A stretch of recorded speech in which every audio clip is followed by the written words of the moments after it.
There we go. I don't know. Am I on now? Yeah. There we go. There we go. Welcome to the Piqua City Commission regular meeting with executive session. It's now 5 o'clock, and this is Tuesday, July 7. We'll call the meeting to order at 5 o'clock, and we will next recite the Pledge of Allegiance. Pledge allegiance to the flag of the United States of America and to the republic for which it stands, one nation under God, indivisible, with liberty and justice for all.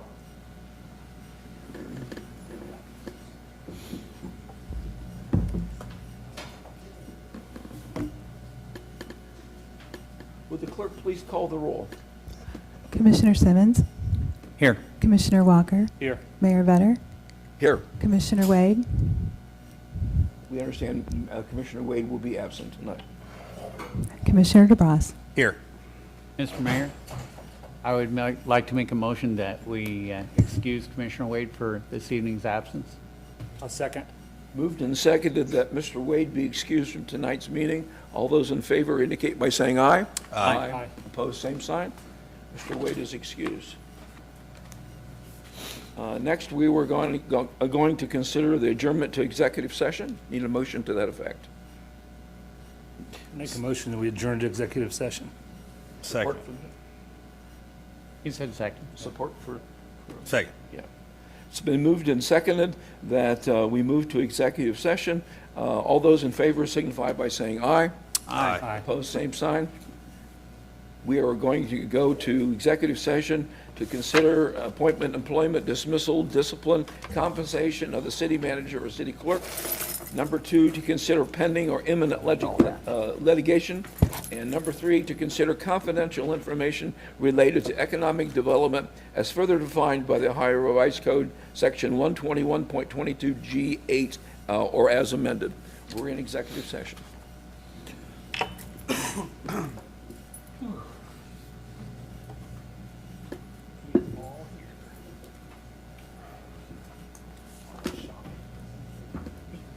No, it's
We are back from executive session, You know?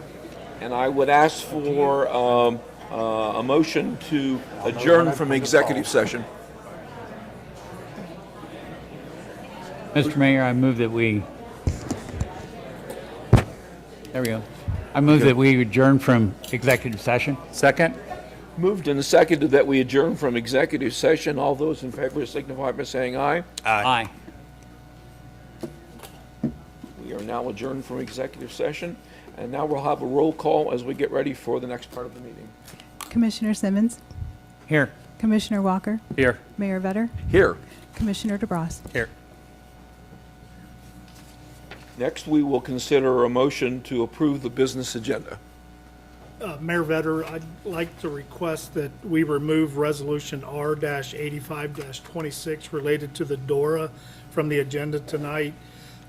There were some questions on the boundaries and how they were established, and then what changes were being made and Commissioner Wade was interested in that information, and with his unavailability tonight, we would ask that we remove it from the agenda to give us a chance to clarify his questions before it's presented for a full review. So do I have a motion to remove resolution number R-85-26? So moved. Support. Second. Moved and seconded that resolution number R-85-26 be removed from tonight's business agenda and probably be rescheduled at a later time. Now we'll ask for a motion to approve the business agenda and the rules of conduct. Commissioners, we would need to take a vote on whether or not to remove the item from the agenda. We'll take a vote on removing the item. Oh, got to take a vote. Oh, okay, yeah, sorry. So we have a motion to reserve, to take away R-85-26. And all those in favor signify by saying aye. Aye. Opposed, same sign. That motion is taken from the agenda. Now we're into the motion to approve the business agenda. So moved. Second? Moved and seconded that the business agenda, which includes the rules of conduct, be approved. All those in favor signify by saying aye. Aye. Opposed, same sign. That is passed. Now we have a presentation. Kevin, we're going to talk about the low-level dam removal project. Yes, Commissioners. As you know, for the last 4 or 5 years, we've been planning and receiving grant money to remove the power dam and then to fortify the water intake dam and then to do waterscapes and restoration projects along the area that would be affected by the dam's removal. So I have Dave Heilman here tonight, who's with Flatland Resources. He's been on this project the whole time, and he's going to give a quick overview of where we stand. There's a PowerPoint for people to follow along with. Good evening, Commissioners. Yes, as Kevin said, my name is David Heilman. I work for Flatland Resources.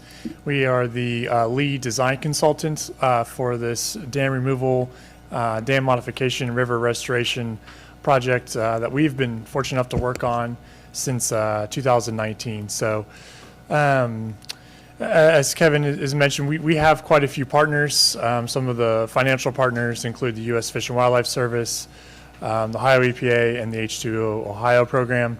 And the team that we were able to put together for this project has over 30 years of experience of river restoration and dam removal experience, and we have modified and or removed over 30 dams across the Midwest.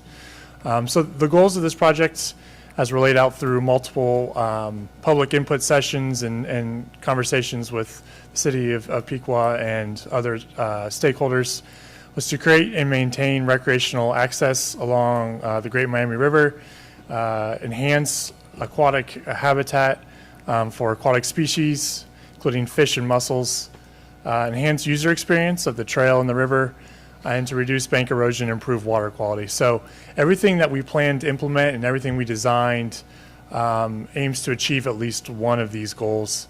So over the last few years in which we've been really diving into the design work, again, we've worked with a lot of the project stakeholders, this city, the Miami Conservancy District, the Ohio EPA, their WRRSP program, U.S. Fish and Wildlife Service, another branch of the Ohio EPA for H2 Ohio funding, and the public.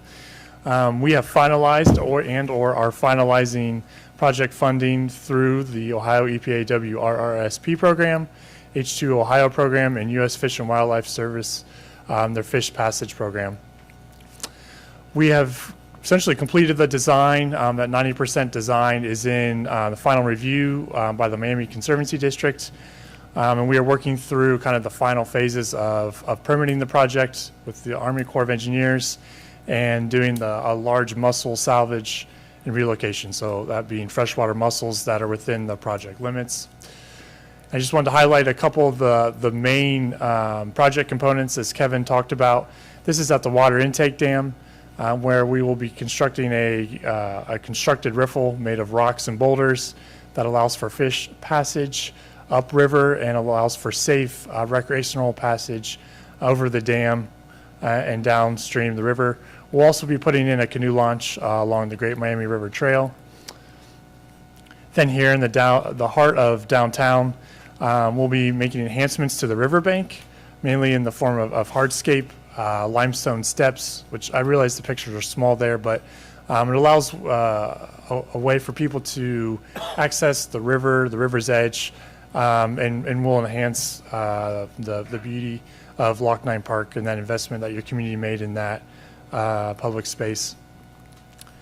And then down at the power plant dam, we will be removing that dam and installing another constructed riffle with a focus on river access. This is a rendering that we created when we first started this project as to what that space could look like when it's all said and done. Kind of next steps. So again, we continue our coordination with the project stakeholders. We're working on finalizing the agreement with the Ohio EPA, the WRRSP program sponsor for one of the financial sponsors for this project.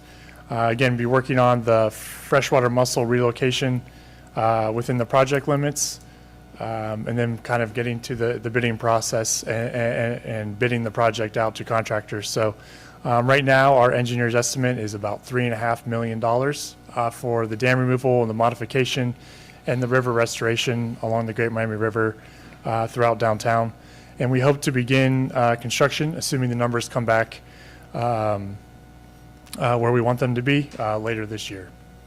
So I will add two more touch points on this project. Next meeting, we will have the final resolution to allocate funds to finish off the design work of the project. After we go out to bid, receive the bids, then we'll have one resolution coming to you to execute the construction of the project. So this was we had promised the public all along of several community engagements. I think last spring we had a big open house just for this, about an hour long. So this is it's keeping everybody in the loop, and the process is getting close to being done. It's looking like now if the project comes in at the engineer's estimates that it's going to be funded 90% by the 3 grants, and then about 10% by local funds from the power and water funds. So pretty good news in my book. Do you guys have any questions for David while he's here? Questions for him?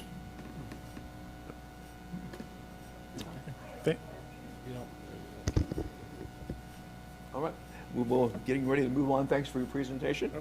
Next, we're going to consider the approval of the minutes from the June 16th meeting. Is there a motion to approve minutes? So moved. Second. Moved and seconded that the minutes of the June 16th meeting of the City Commission be approved. All those in favor signify by saying aye. Aye. Opposed, same sign. The minutes are approved. Now we'll move to old business, and we're going to look at a second reading of ordinance number O-8-26. An ordinance to amend Chapter 32, Boards and Commissions. Good evening, Commissioners. Since the last reading, there has been a change under Planning Commission. The commission members under A1, the commission shall have 7 members consisting of the city manager and city engineer. That language has been changed back to that language to stay consistent with the charter. Other than that, there are no other changes. I have a comment card from Alicia Lang in reference to R-8026.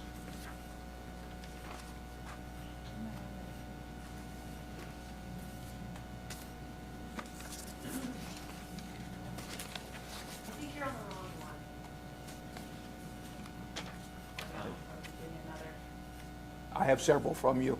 This says R-80-26. I think we are 826. O-826. Okay, did I get 80? Is that the wrong number? Yeah, okay. I'm sorting through a number of pages.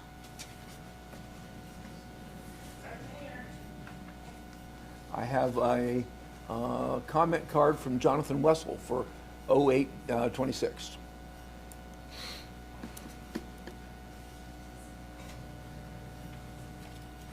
Good evening, Mayor, Commissioners. Made a comment at the last meeting about the same one. Unfortunately, we didn't hear any comments from yourselves, so just kind of curious where you guys stand on this, and in particular, kind of echo my comments from the last meeting that I do not believe that this threshold should be changed for either the Planning Commission or the BZA.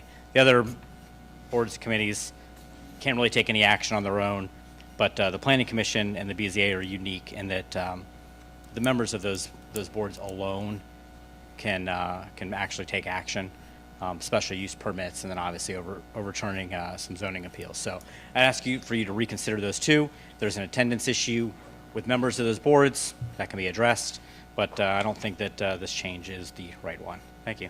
Yeah, thank you. I'm sorting through a large number of comments. I have a comment card from Kim Heisler.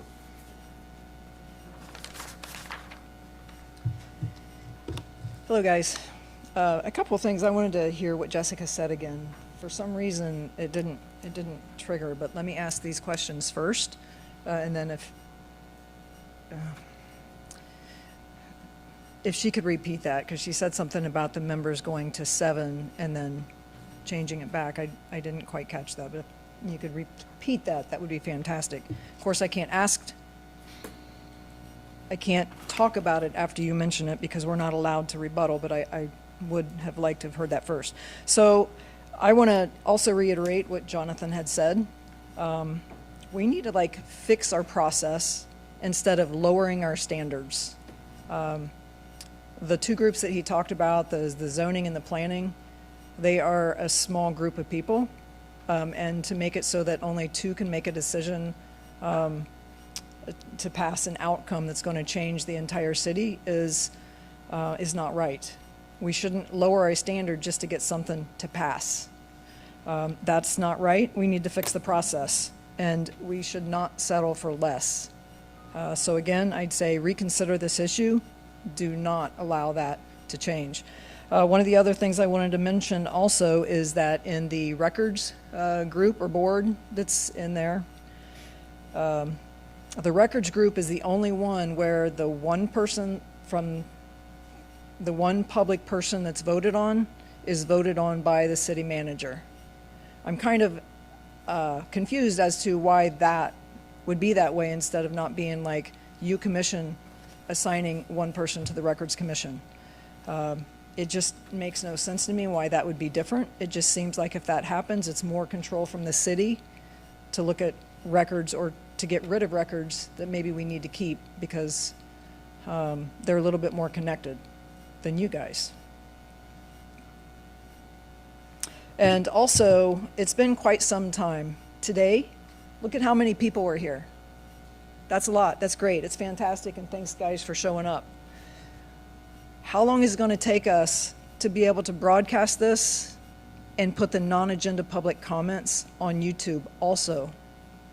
Everybody needs to see what's happening, and we need to see the issues that's not necessarily on this agenda, although there's a lot of really good things on the agenda.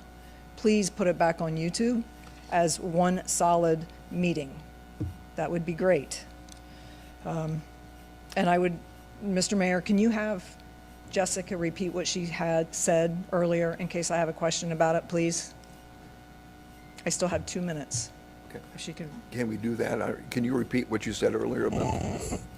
Yes, in the first reading of this, city manager and city engineer was changed. In this one, it goes back to the original language from before the change was made because it's consistent with the language in the charter.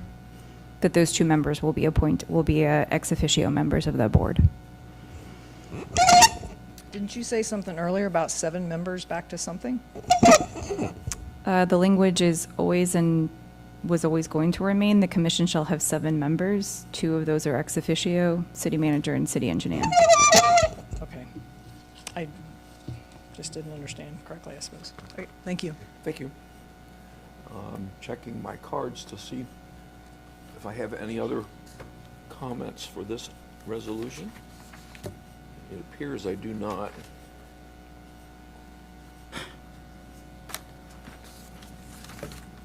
Hearing none, are there any additional questions from the commission? No. No. Then this will stand as the second reading of ordinance number O-8-26. Now we'll move on to resolution number R-72-26, which is currently tabled, and we will need to untable this to start the discussion. Yep. I'd move to untable R-7226. Second. Okay. We have a motion and a second. All those in favor of untabling resolution R-72-26 signify by saying aye. Aye. Aye. Opposed, same sign. The motion is untabled.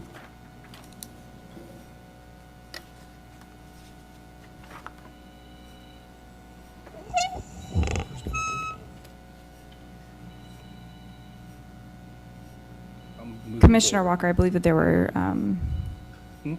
questions on whether or not you, No, I'm not. okay. Presentation. Thank you, Mayor, members of the commission. We discussed this item at the last meeting, but what I'll do here, there were some questions, I think, and concerns about the history of the vacancy at the Fort Piqua Plaza restaurant space and how we got to the point where we're at now with the Tie 9 lease proposal in front of you. So I'm going to take just a minute to walk through that history and provide that information just so there's full context for the conversation and you're all completely informed. In April of 2024, Scottish Thistle decided to non-renew their lease, and at that time they vacated the space with all of the kitchen equipment and furnishings in good operating condition.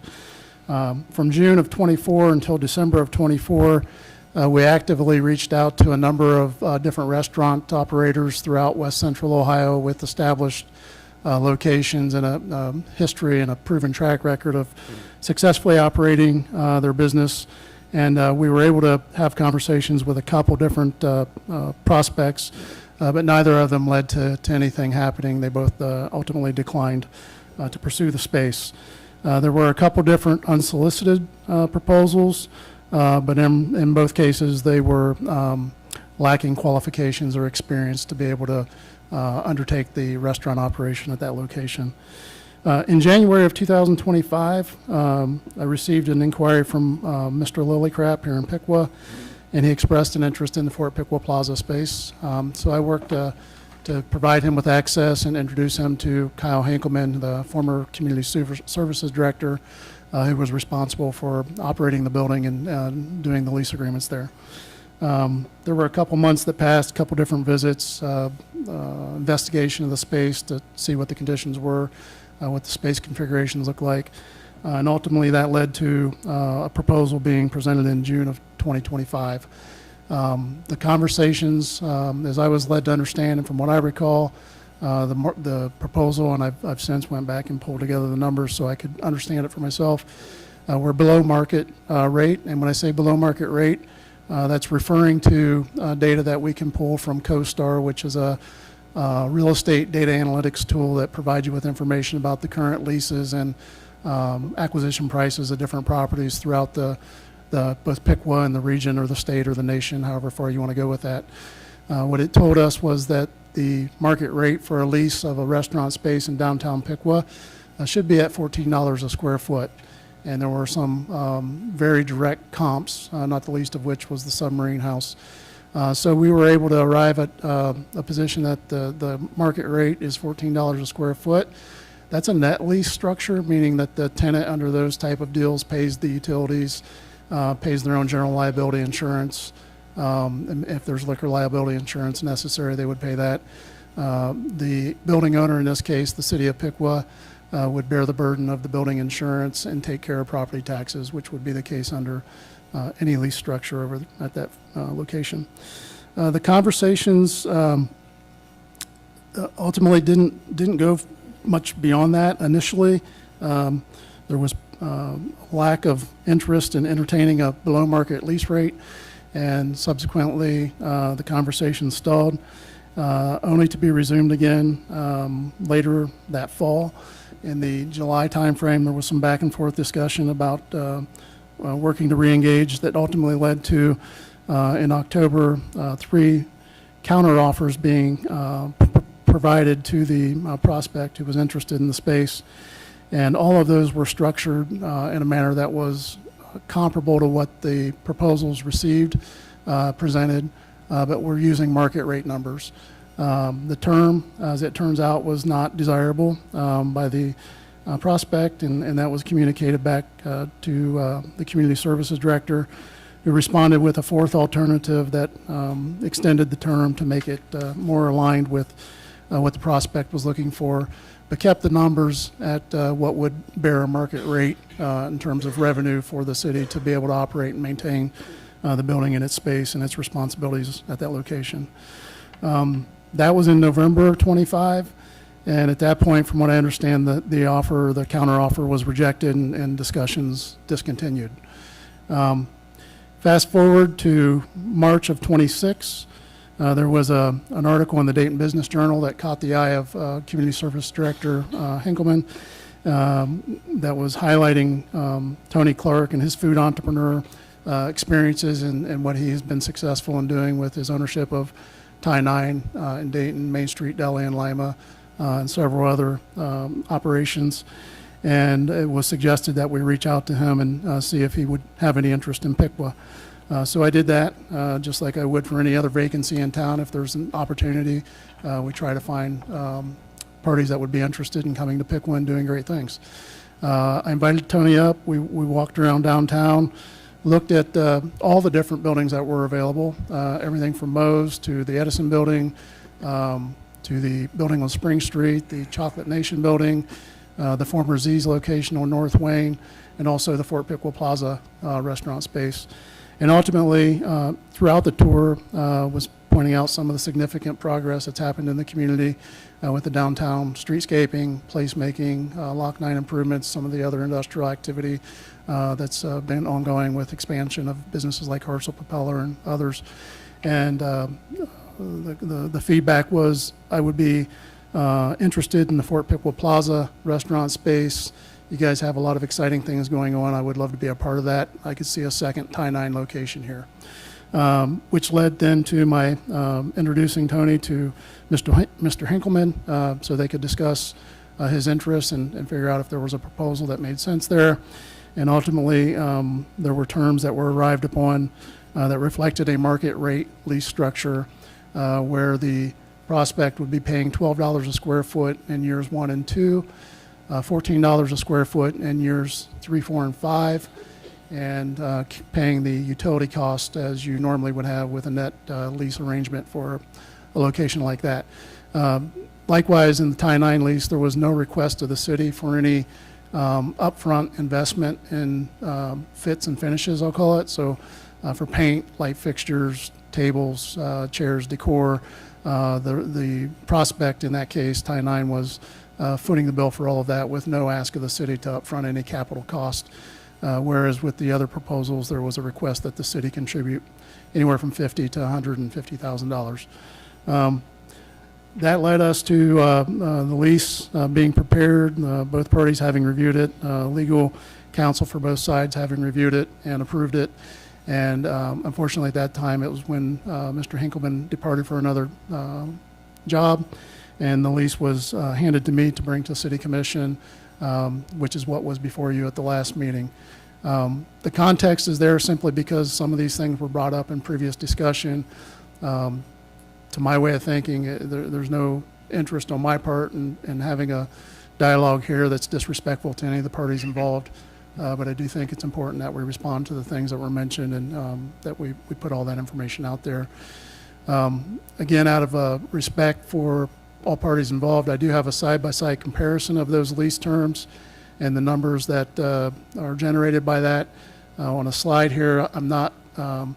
I have no need to put that up on the screen unless you would like me to. I would just tell you the best offer from the Double T's proposal, which was Mr. Loycraft's venture, was after you netted out the utility cost, his proposal was a gross lease structure, meaning a lump sum for the base rent, and then the city would be responsible for the utilities, property taxes, and other insurance that we'd ordinarily be responsible for. When you net those expenses out, plus the additional capital cost,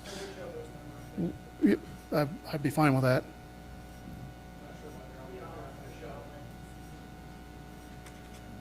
If we can expand that to a full slide view, that would be helpful.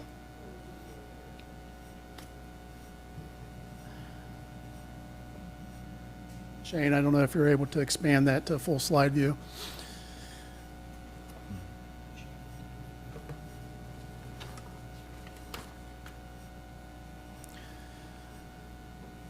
Seems to be as big as I can get it to be. So the first option there from Double T's, option one, this is showing the 5-year total impact or expenses or revenues associated with each of the deal terms. There we go. So the base rent is $450,000 cumulatively that would be paid. The contributions by the city for the upfit, the equipment replacement, tables and chairs and such is $150,000. Utilities and taxes by the city would be $145,000. These are based upon historical numbers in terms of the utility costs paid by previous restaurant operators. And then that results in a net to the city of $154,675. The square footage, you divide that, that's your annual net lease rate, or your annual lease rate per square foot. So $865 is what that figure represents. The terms here is a 5-year term, gross lease structure.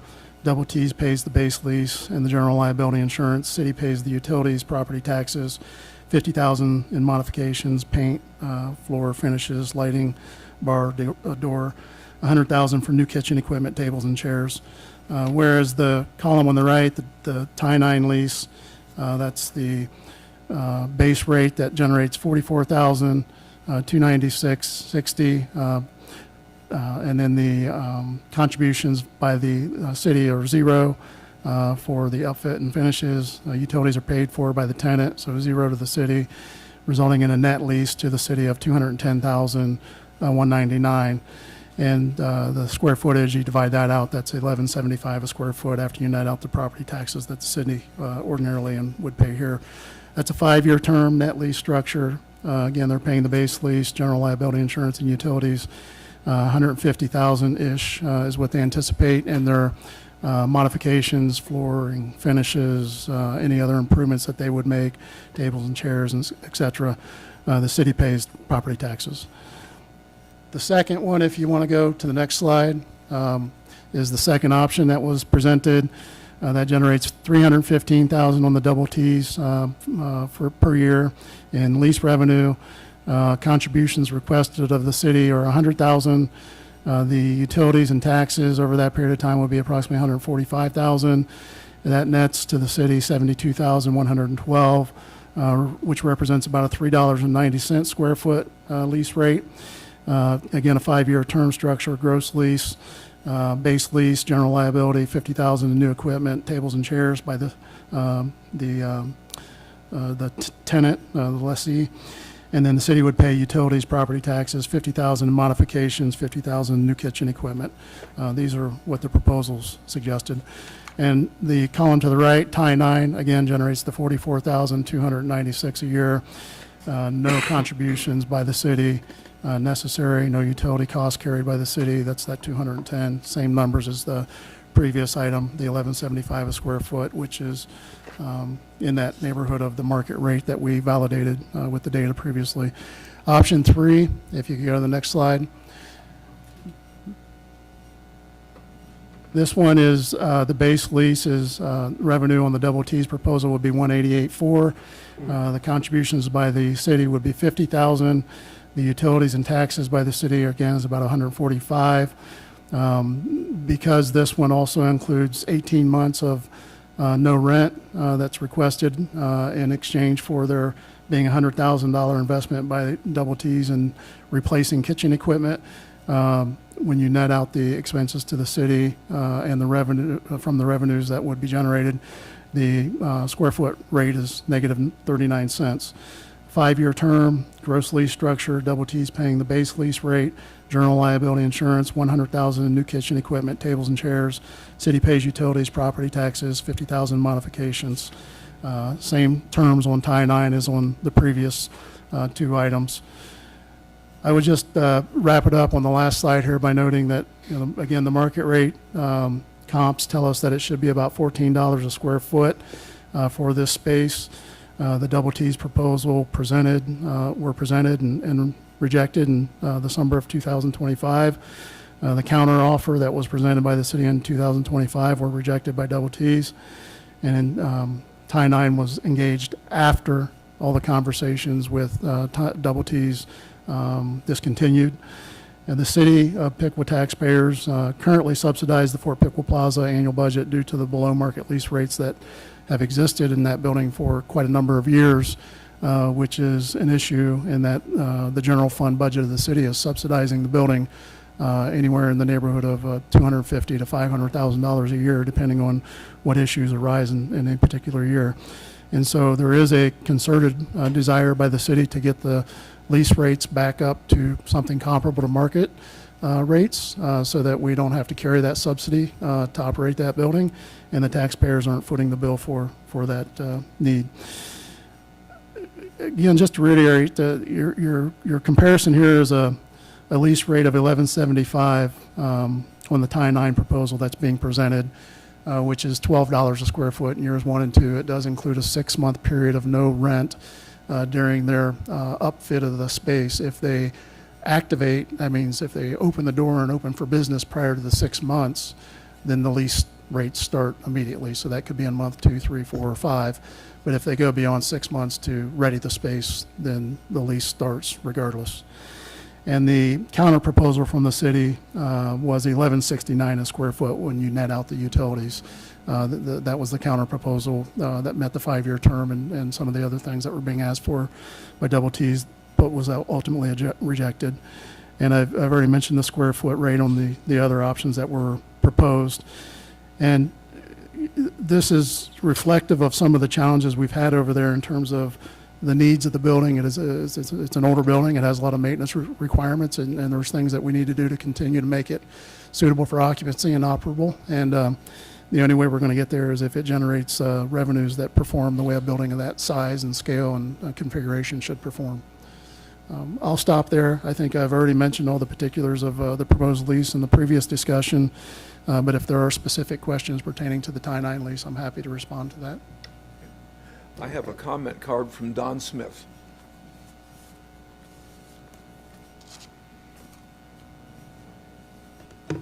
Don Smith, and I live at 813 Caribou Court. Don, could you pull the mic a little closer? I think we're having trouble. Break it off. That'll work. Okay. First, I want to thank you, Mr. Vetter, Mayor, for your participation in the concert at the Plaza last week. It was an amazing concert. Anyone who didn't make it to that concert certainly missed something rather patriotic in our community, and I'm glad that you were involved in that. And I would further like to thank the rest of you commissioners for your work. It's an extremely difficult job sitting on that side of the desk. I wouldn't want that job, and I know that you have a lot of people with a lot of ideas.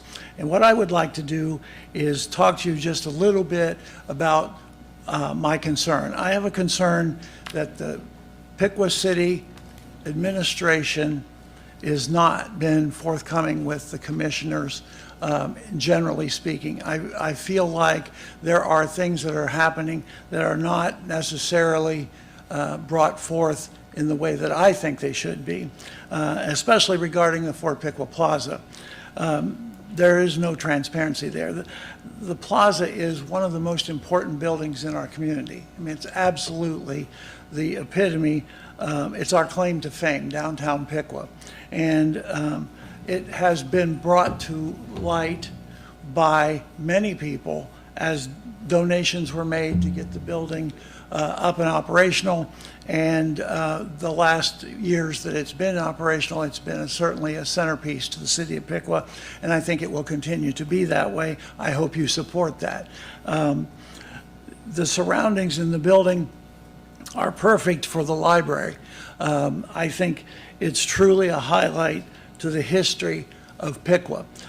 We have a history department, and we have a building of historic significance, and the library in that building is a really great thing.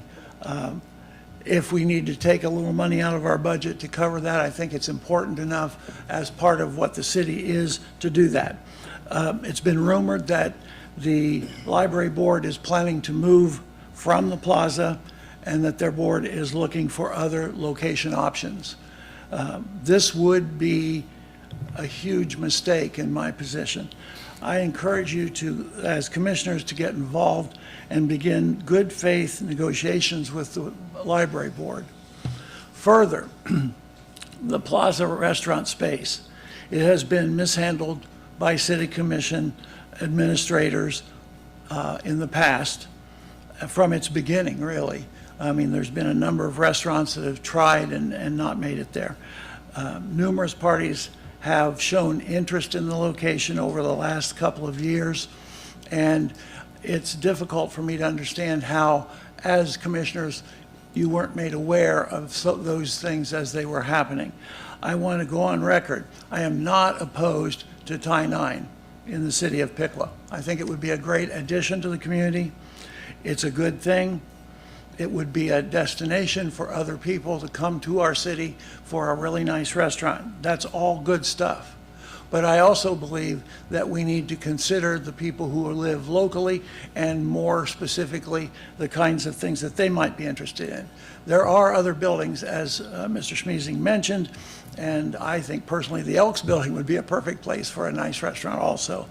In conclusion, I urge you as our representatives to work with the city administration and potential businesses to come up with a solution to the Fort Piqua Plaza that's good for the entire community, rather than a specific faction of the community. I think it's a great place, and it's in your hands to make it continue to be a great place. Thank you for the time that you've given me. I appreciate your work. I have a comment card from Richard Price.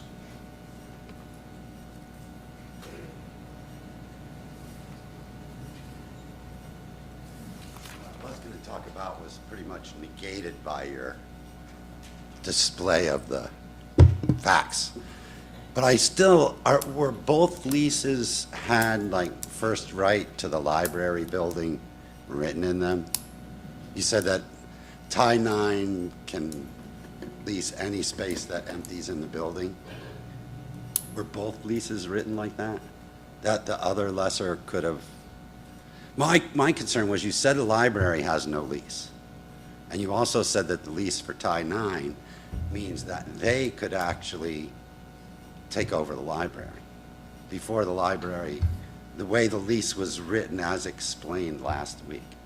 So that's basically what my question in it is why do you have a rider on it that if there's no other lease in the building, they can just like lease that space out? Push the library out. What happens if the library needs more time? I mean, I don't know if I'm wrong. I'm only going by what was said at the last meeting. So that's my question. And then if those spaces empty, the library goes, that should be a totally separate, out on the market piece of real estate to be leased out. That's it. Okay. Thank you for your comment. Thanks for your time. I have a comment card. Mr. Mayor, if I may, now that the gentleman has yielded back, the library's lease my understanding, the library's lease in the building is through November of '27. Is that correct? I believe it's October, but October. November 1 expires, yeah. So the library still is under lease for an entire calendar year. And it's also my understanding that in the proposals that were submitted by Double T's, there was never a lease drawn up. There were no documents other than proposals exchanged back and forth. That is correct. All right, thank you.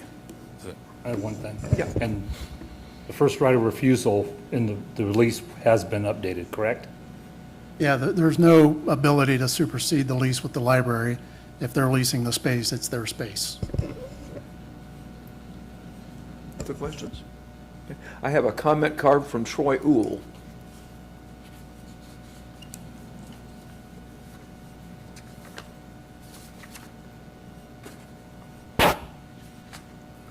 Good evening, Troy Uhl, 9449 Brinrick.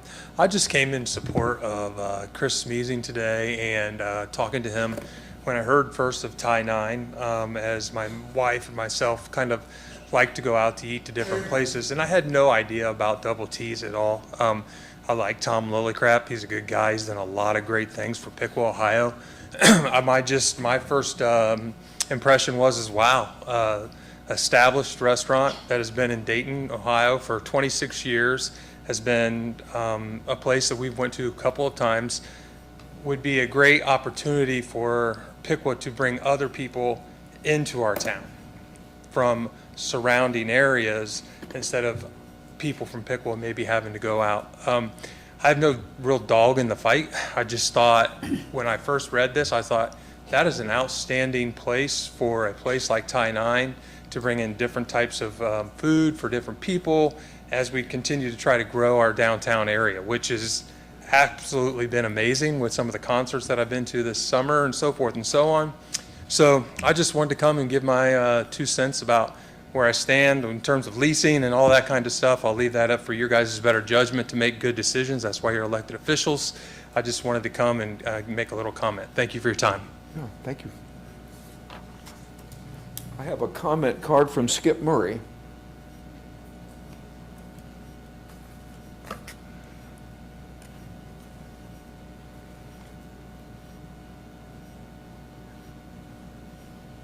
Good evening. Skip Murray, 1215 Walker Street. I think this is all an experience of why, and anybody that's known me for a long time, the perils of government being involved in real estate. That being said, you know, if you look at the proposals that Chris shared this evening, I'm a landlord. I own property both in Piqua and throughout Miami County. And if I'm evaluating a lease agreement or a proposal, it's a relatively simple decision in terms of business terms. If you look at Thai 9, I think Troy shared that, you know, you're looking at a proven brand and commodity. Businesses in general, I think 50% fail in the first year. Restaurants, it's like 60% that fail in the first year. I know Tom's had some experience, but again, you've got a proven brand and commodity that even Troy, Ohio, wants. So I think having that opportunity is a dining experience that's unique. I think there's similar concepts that already exist throughout our community of the competitive bids that have been submitted, just even in downtown. If you think about downtown, Lighthouse on the Lock is one of them. I will say that, and I kind of echoed what Don Smith says, you guys got to improve some community communication. It's a lot to be desired at times. Things do seem somewhat done under the cloud of darkness, and I know there's NDAs and all that stuff that exists, but you guys got to communicate, city administration as well as the commissioners, on what's going on throughout the city.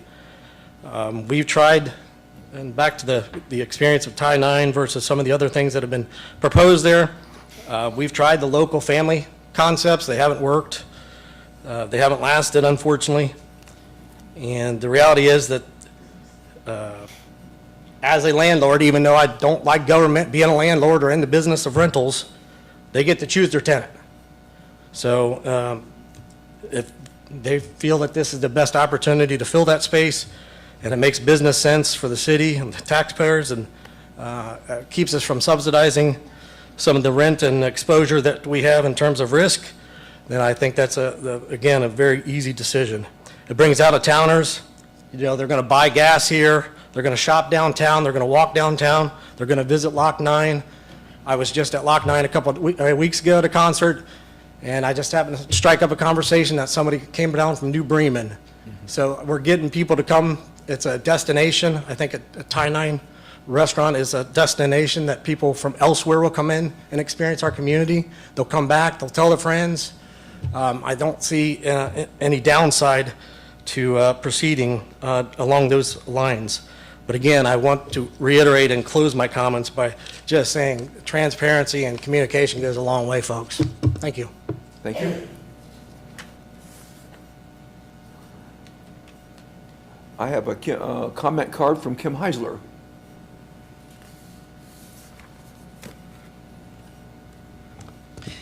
I want to echo what those guys said about transparency in the administration. And I know Chris had mentioned a little bit earlier, we did this and we were checking that. I'm actually kind of curious who we are, because once he mentioned that Thai 9 was actually interested, then you introduced Kyle. So who exactly is we? Is that just you?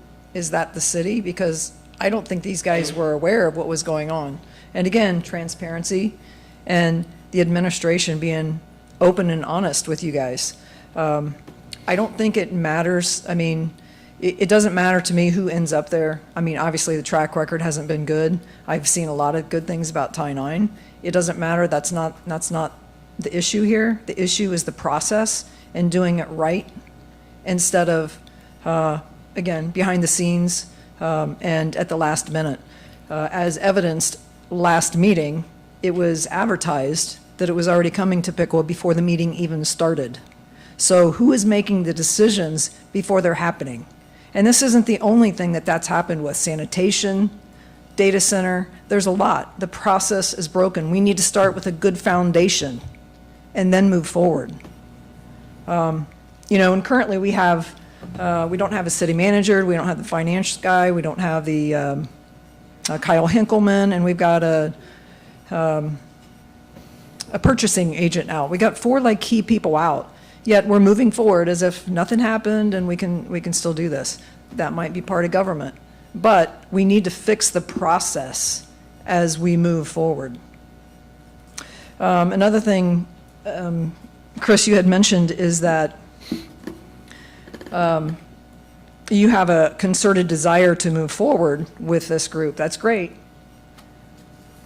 That means that you have to fix up that area for them.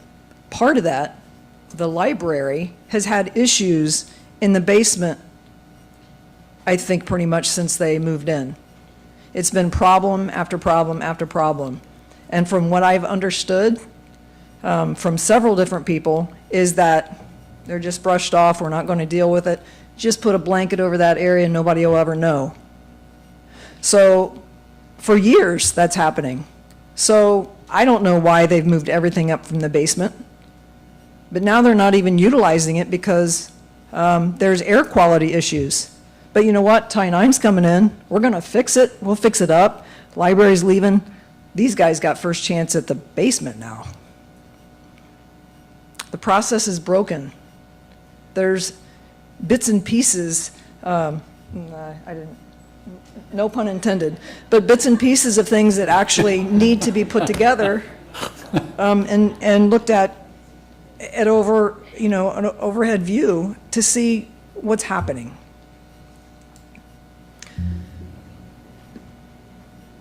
So it'd be really nice to fix the process before moving forward. And as Don said, I think you guys should probably do as much as you can. The citizens actually donated lots of money to keep that library, that building, and that facility here. Please do what you can to keep the library here. It's the foundation, it's what made us. It seems like what is also happening And with the city manager that's no longer here, but it's still happening, is we're looking to be a shiny object. We're not a Columbus, we're not a New Albany, we're a little hometown that loves our little community. And we like that little bit of charm. We don't want to become someone we're not. Like the logo, that was not us at all. I don't know who's making those decisions. The data center, another story, that's not us either. We need to think about the people. And I understand it's a very difficult job being up there and getting stuff coming at you from all directions.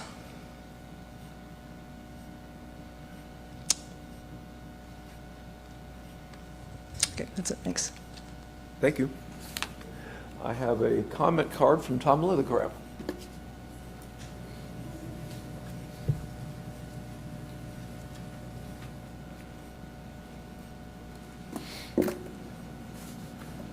Good evening, Commission, Mayor, city officials.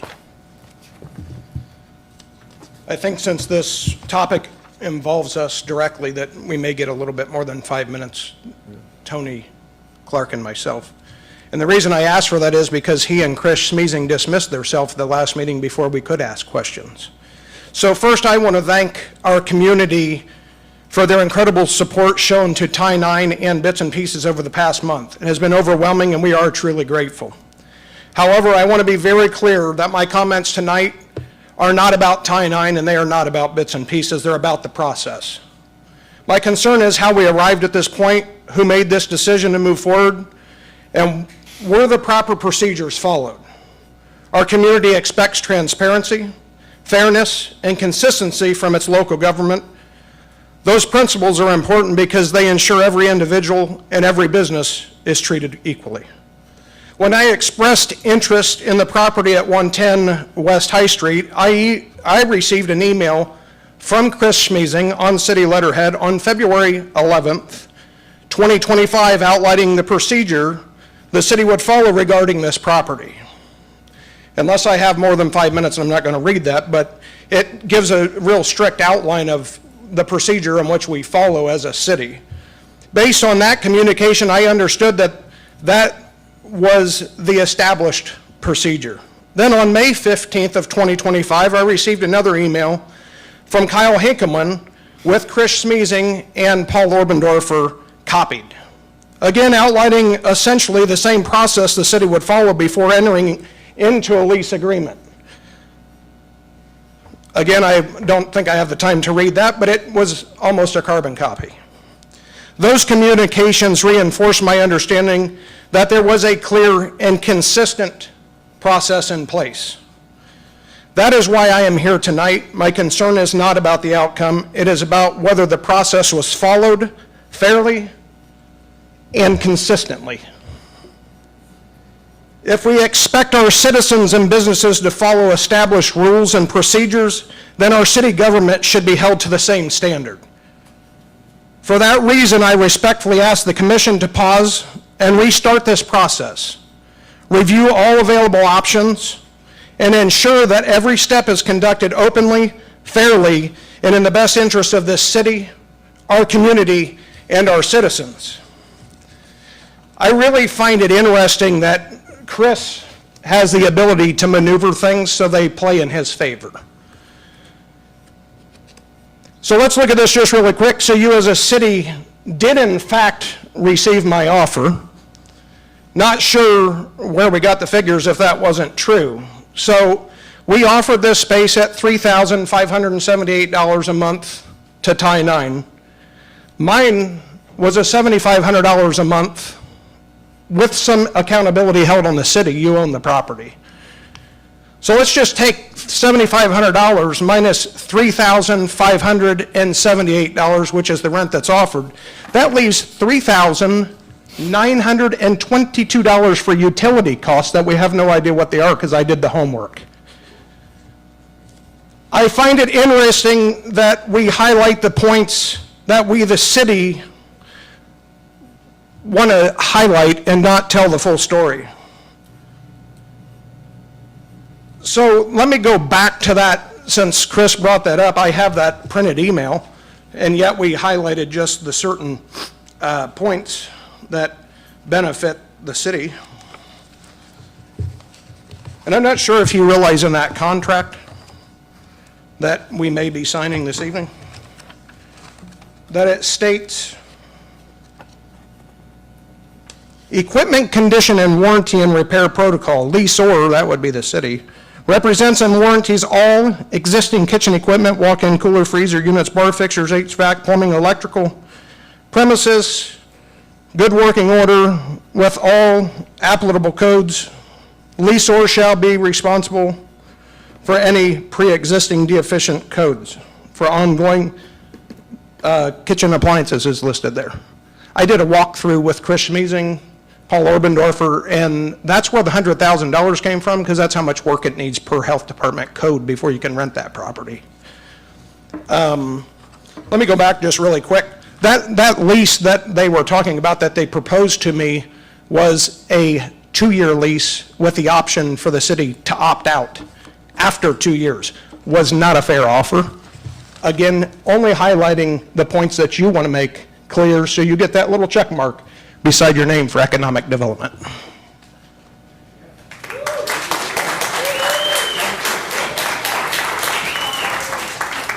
I have a comment card from Tony Clark.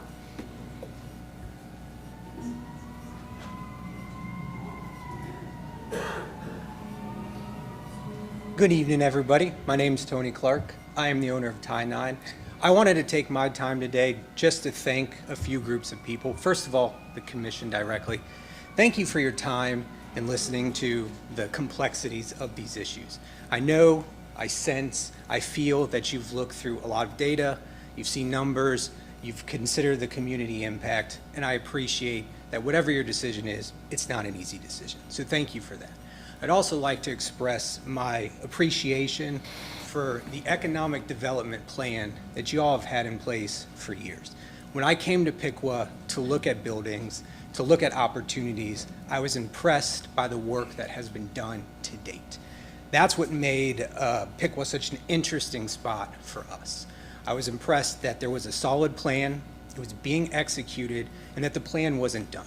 There was a vision for the future, and we wanted to be a part of that. We felt that we can be a big asset to that part. So thank you for that. I appreciate that. Secondly, I would like to thank the city staffers. We started this project about 3 months ago. They have fielded tons of calls from myself, text messages, emails from me and my team, answered many questions, took me through tons of different buildings, explained the layout, explained the plan of the city, showed me where opportunities are, and really made it seem, achievable. And then when we honed in on the Fort Piqua Plaza building, not only that, they took the time to allow my team and I to go through the property many times. I think we went through 3 times to get our business plan in order, to get our contractors lined up, to get our plan to attack this project so that we can open in what we also see as an amazing centerpiece to the city and the economic development therein. So I appreciate all that time. I have done many restaurant build-outs. I've worked with professional development companies, developers. I've worked with private landlords. I've worked with cities. This, from my standpoint, has been very easy. Information flowed continuously, communication lines were open, and it made me feel comfortable working on a project with the city like this. So thank you for that. And then lastly, and probably most importantly, I want to thank the Piqua community. When we were here 3 weeks ago and we tabled the discussion, the outpouring of support that we received was tremendous. And that passion from the community, you can feel it, and it's really motivating and it's really inspiring. So we received countless phone calls, text messages, emails, social media messages, social media comments expressing their excitement to bring the Tie 9 brand to Piqua.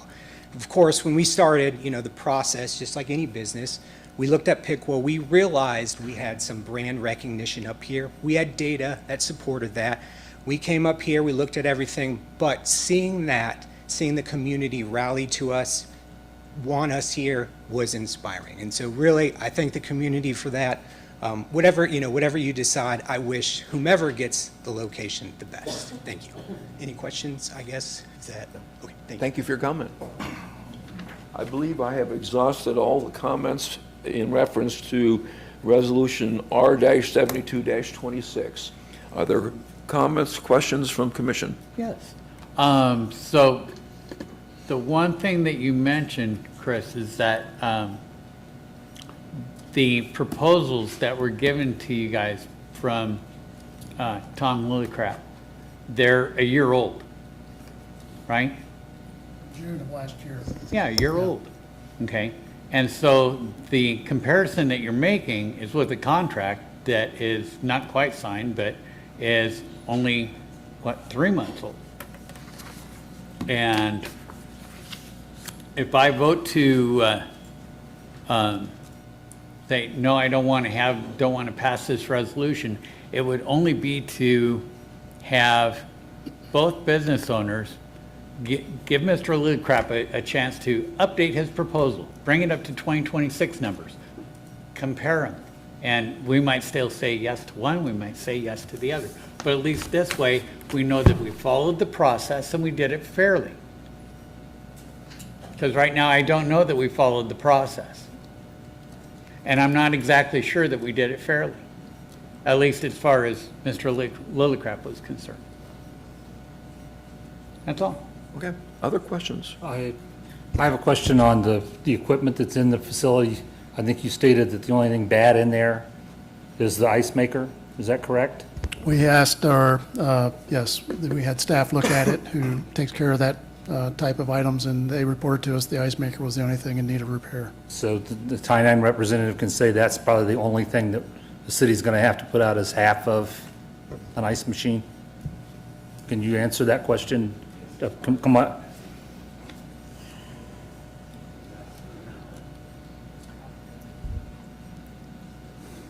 Yes, as far as we know, that's the only piece. No, not as far as you know. Is that the only piece the city's going to be responsible for? Not as far as you know, because that's an issue that could cost us thousands of dollars. Sure. Well, we haven't been in the space in a while to test. As when we were in the space last, that was the only thing that was not working. Okay. Thank you. Anything else? Yeah, I've got a few.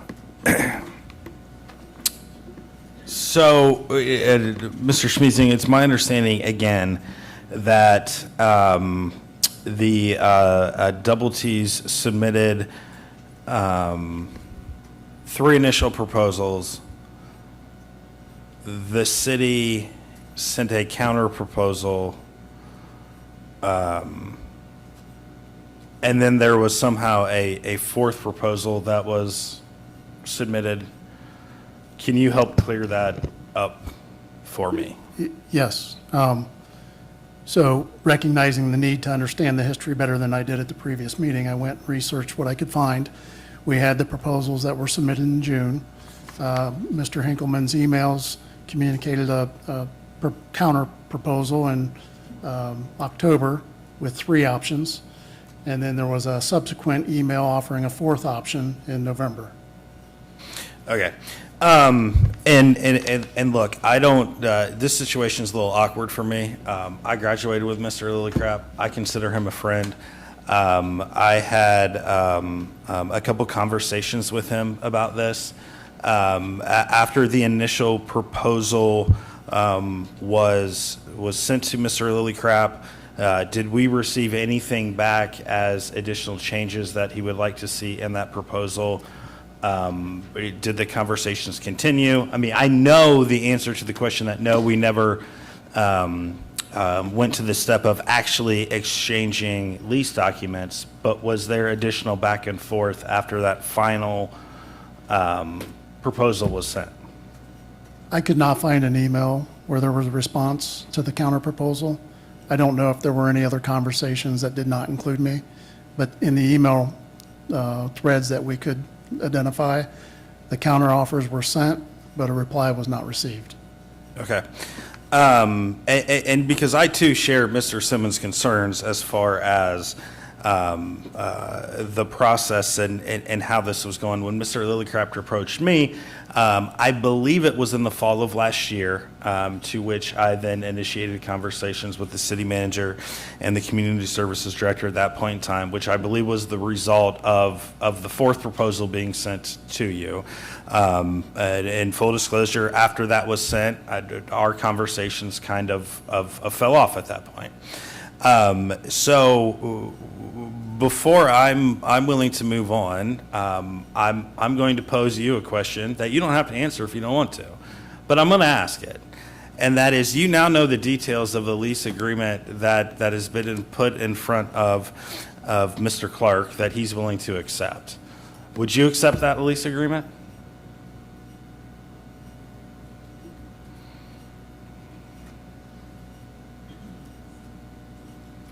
So I would just like to clarify on that lease agreement, and mine was that utilities were included. And I don't see one thing in this, and I just briefly read it, about whatever the other numbers were that were deducting off of my thing. Any restaurant has to hold insurance. You're reliable for paying taxes, but to pay the property tax on that building, that isn't acceptable. And if that's what we're getting at, because those numbers are very, very high, or are we saying that the utilities are escalated that high, that offsets my offer? But not once have we gave Tony Clark the opportunity to know what those utility costs are that he is going to occur. And just for the record, I would hope that he would respect that I'm looking out for that as a whole. It has nothing to do with my restaurant or his, but neither one of us know what that utility cost is. So for me to say that I would sign this particular lease, absolutely not, because there is no utility cost in this. And you are not going to rack me for $5,000 on top of the $3,000 or whatever the agreement is. But Mr. Smeezing has failed to provide what the utility costs are in that location. And I would hate for a brand new restaurant to come to our city and last a year because of that escalated cost. I'm not saying that he wouldn't be able to handle that. I'm not saying that I wouldn't be able to, but there's not a fair assessment of what is going on here. So we need to figure out what those exact costs are and to have a legitimate counter back to me. My counter backs, and the reason we didn't follow up was and I could pull it up here quick if you want me to read it, but it says that we are not looking to fill that space any longer than 2 years, and the city will opt out at the end of 2 years. There's quite a few representatives here from multiple restaurants. I don't know that any of them would sign a 2-year lease on a restaurant. Absolutely not. So that was the counter offer I received, that the city would opt out at the end of 2 years. And then it states whatever I would invest, please make note of what you're taking with you when you leave at the end of 2 years. That is not a fair offer. And that is the whole reason that I was here from the beginning. It has nothing to do with Mr. Clark or myself. It's the procedure and process of how we got here. And it seems as if we have those procedures and processes in there for a reason, and we overlook those. But to answer your question, I don't know, I'm not going to speak for him, but I would not sign a lease that says that I have to pay the utilities in an 84,000 square foot building without knowing what that 3,000 square foot space takes on that utility bill. But if that was included in here, absolutely, I would sign that tonight. Other questions from the commission? Oh, yeah, I'm not done. Okay. Do we have any idea of what those costs are? And while you're getting that number, Mr. Clark, sorry, I'm going to ask you to play along here. How many pieces of paper, proposals back and forth did you exchange with the city?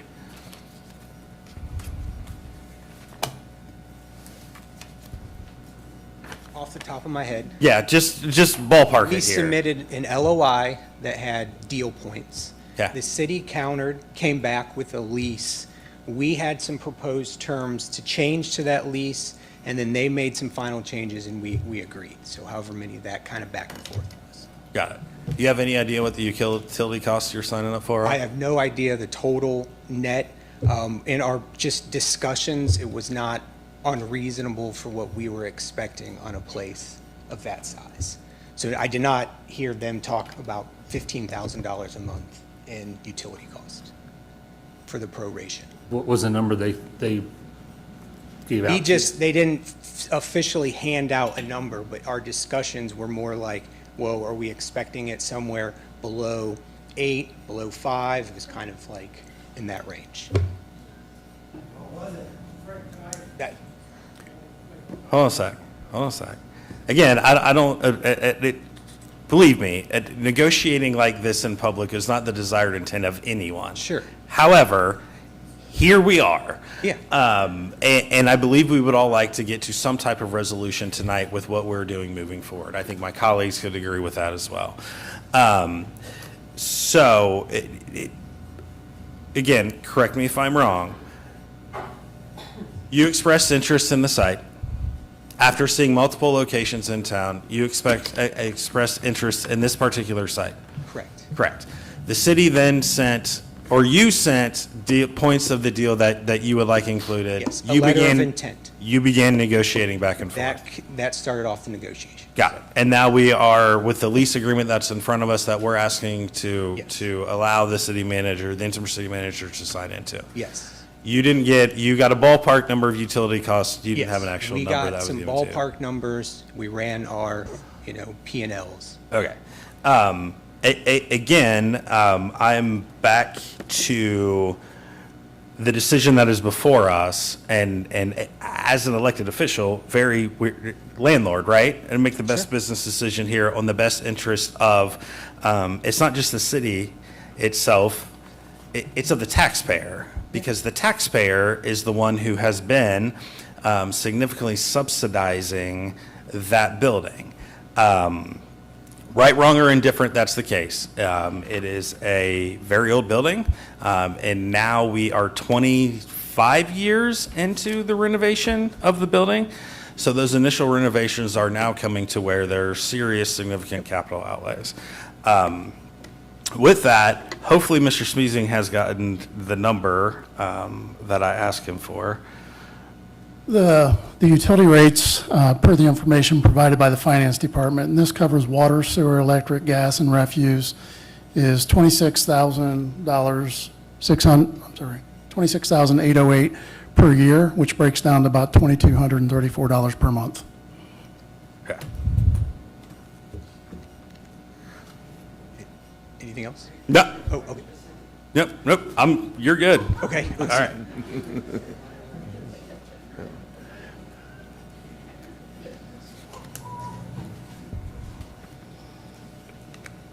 So that figure, did you say, Chris, is that gas, Yes, sewage, yes, water, yes, and electricity? yes. It's really odd to me that the utilities for the library that occupies 30,000 square feet is only $1,700. But I want to read this proposal really quick. And this was in October 27th of 2005, and it's odd to me that you can't find these emails because you're tied to every one of them. But this says, this was a conversation that Kyle had with these Mickey Mouse proposals that they sent. So option one is a traditional lease. It is a 2-year lease at $4,000 a month with a 5% increase. All utilities are paid by the tenant, and we estimate those costs to be between 10 or 12 and 15,000 a month, or a year. Sorry. So that's $1,200 to $1,500. It gets better. The city covers all property taxes and building expense, exterior maintenance, repairs, city expense. City will make defined improvements and repairs prior to the lease starting, leaks, etc. Internal maintenance, including equipment maintenance, is at the tenant's expense throughout the lease. All upfit costs are paid by the tenant. This includes restaurant design elements, light equipment purchase, or replacement, paint, signage, tables, chairs. Here's option two. Option two includes the utilities. 2-year lease with the option for the city to opt out is $6,000 per month, which that's even less than what I offered. All utilities are paid by the city. The rate is higher to offset the potential risk of having large monthly utility bills. Okay, so we just went from $1,200 to $1,500 to almost $2,500 a month. The numbers don't add up. My concern for myself and Tie 9, if they end up in that space, is we need to know the figures, and we don't know those. And the numbers that you put up on your PowerPoint presentation, you might as well delete that, because none of those numbers add up. And that is the worst presentation I've ever seen to make someone feel higher than they are. I'm not a math whiz, I'm not a college-educated person, and those numbers don't add up. 2 and 2 don't add up to 4. Okay, last questions from commissioners. I believe I'm done. Everybody done? We'll call for the question. How do you propose dealing with resolution number R-72-26?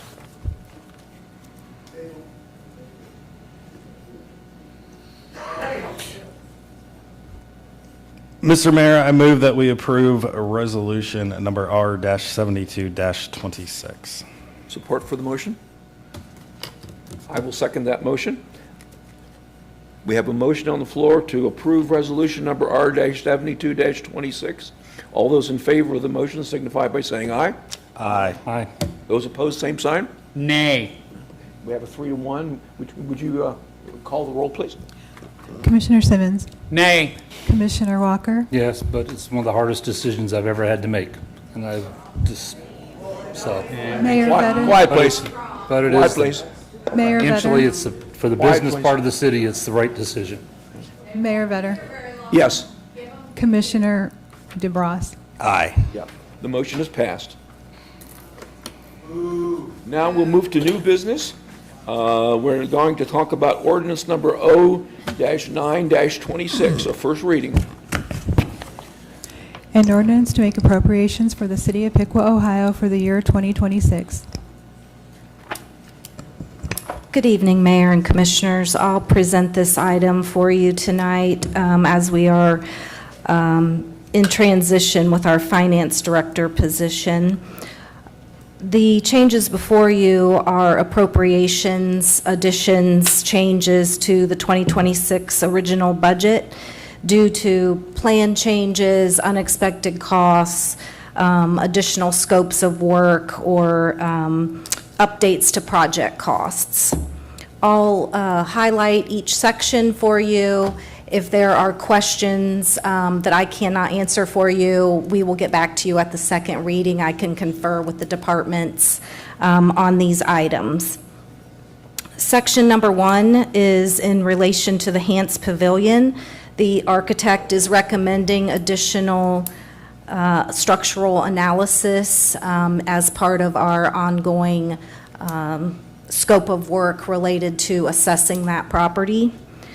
Section 2 involves additional needs in the information technology area, including the addition of security cameras, some data backup needs for records in the police department, and some training needs. Section 3 deals with increased electric transmission costs within the power department. This is related to just regional increases to power transmission costs and also some unexpected rate increases on the transmission due to January winter storms. And just as a reminder, we have no control over what those transmission costs are. Section 4 relates to some unexpected vehicle repair needs for the fire department. Section 5 deals with some vehicle repair needs in the police department, most significantly as a result of an accident that will be reimbursed to the city by the third party that was at fault. Section 6 covers some updates to the cost projections for the Roosevelt Sanitary Sewer Replacement and Upgrade Project. Section 7 deals with, again, updated cost projections for the Stormwater Manhole Replacement Project.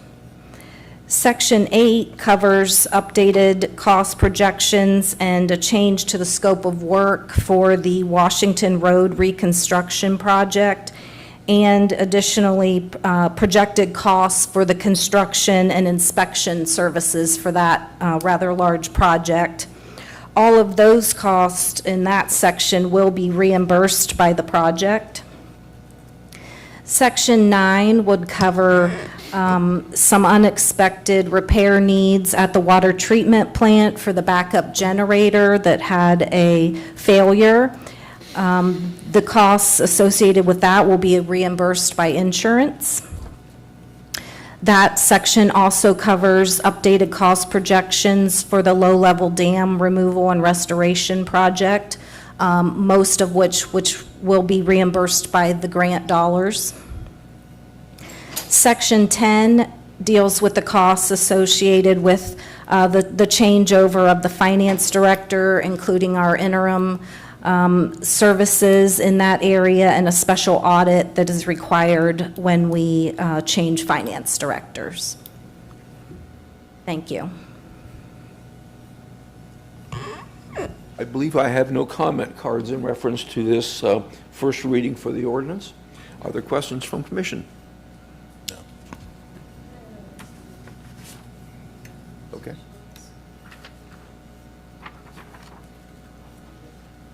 You're here, go ahead.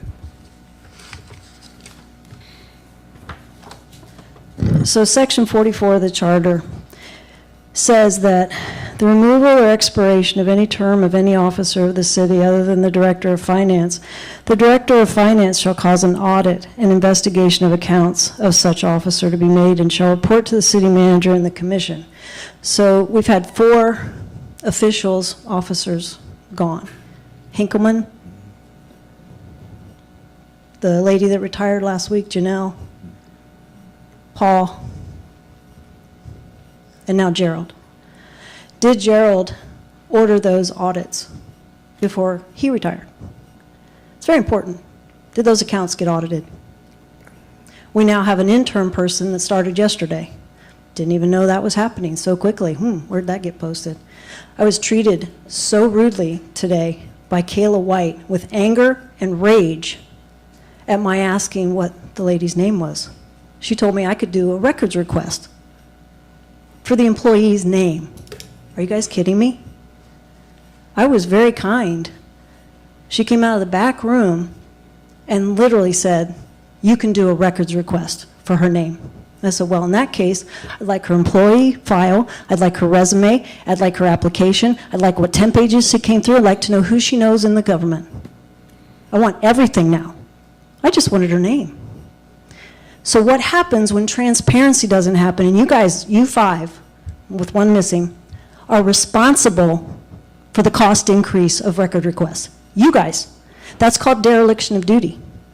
You are causing, by your lack of conversation about what is going on in the city, you are causing more record requests to have to be done so that more people have to be hired to get those questions answered. This is ridiculous. The constituents, your constituents, aren't allowed to show up and say, I'd like to know the name of the people that are actually handling our $56 million budget. That's a problem for anyone down there? Are you kidding me? Because that interim finance director, if it's handled like Jerry was handled, where Obendorfer put in 2 requests, one to Chase Bank and one to US Bank, one he signed as the HR director. Oh, he was the city manager and the HR director? I thought we had Catherine Bogan for that. Do we need to let go of Catherine Bogan? Because I've got that paperwork. Please tell me how this kind of stuff is happening with our checkbook. Went down there, got a couple POs today, and they have 2 different signatures on them. One by the interim manager, Ginger Burke Merrill, or whatever her name is. I found that out on the PO from 3/26/25. Wow, that's weird. Huh, that's really weird. Huh, she wasn't here then. She started yesterday. And then I got a second copy of it that has Gerald O'Brien's name on there. Huh, 3/26/25. How's that working, you guys? It's not working for me. It's not working for my tax dollars. It's not working. Definitely not working. Really would like to be treated with some decency here. The law states this meeting is supposed to have robust conversation and discussion. Robust. Please look that up in your dictionaries. Look it up in the Fourth Law Dictionary. This is not that. This is not that. It's never that. For 2.5 years, it has not been a robust conversation. Robust is not you guys staying silent. If you're afraid that there's going to be a lawsuit or that you're going to say something wrong, then hire your own lawyer that is not the city law director. Hire one that is a constitutional person that will actually advise you on the rights of your people, instead of listening to the city law director who is going to advise you on the rights of the city. And you guys are going to follow it because that's all you know, because you're not lawyers. I think that's sad that you're not going to be advised properly because you're listening to someone whose loyalty is to the city and not the citizens. I think that's sad. I've come up before this board at least 4 different occasions and told you that, and there's been no change.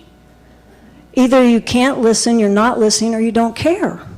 I don't know which it is, but none of it makes sense to me. And after today, going down there, it really doesn't make sense. I'm done. Thank you for your comment. That is the last comment card I have for resolution number O-9-26. Try ordinance. Questions, please? That would be ordinance. Ordinance. Yeah, you're right. Mr. Mayor. Yeah. How would we as a body go about requesting that audit? I think we've already stated that it's Mayor, the procedural. audit is requested by the finance department upon the finance director leaving, so that has been ordered. Good. That's part of the resolution for the appropriations Yeah. to pay for that. Okay. Other questions? This will stand as the first reading for ordinance number O-9-26. Next, we're going to consider ordinance number O-7-26, a first reading.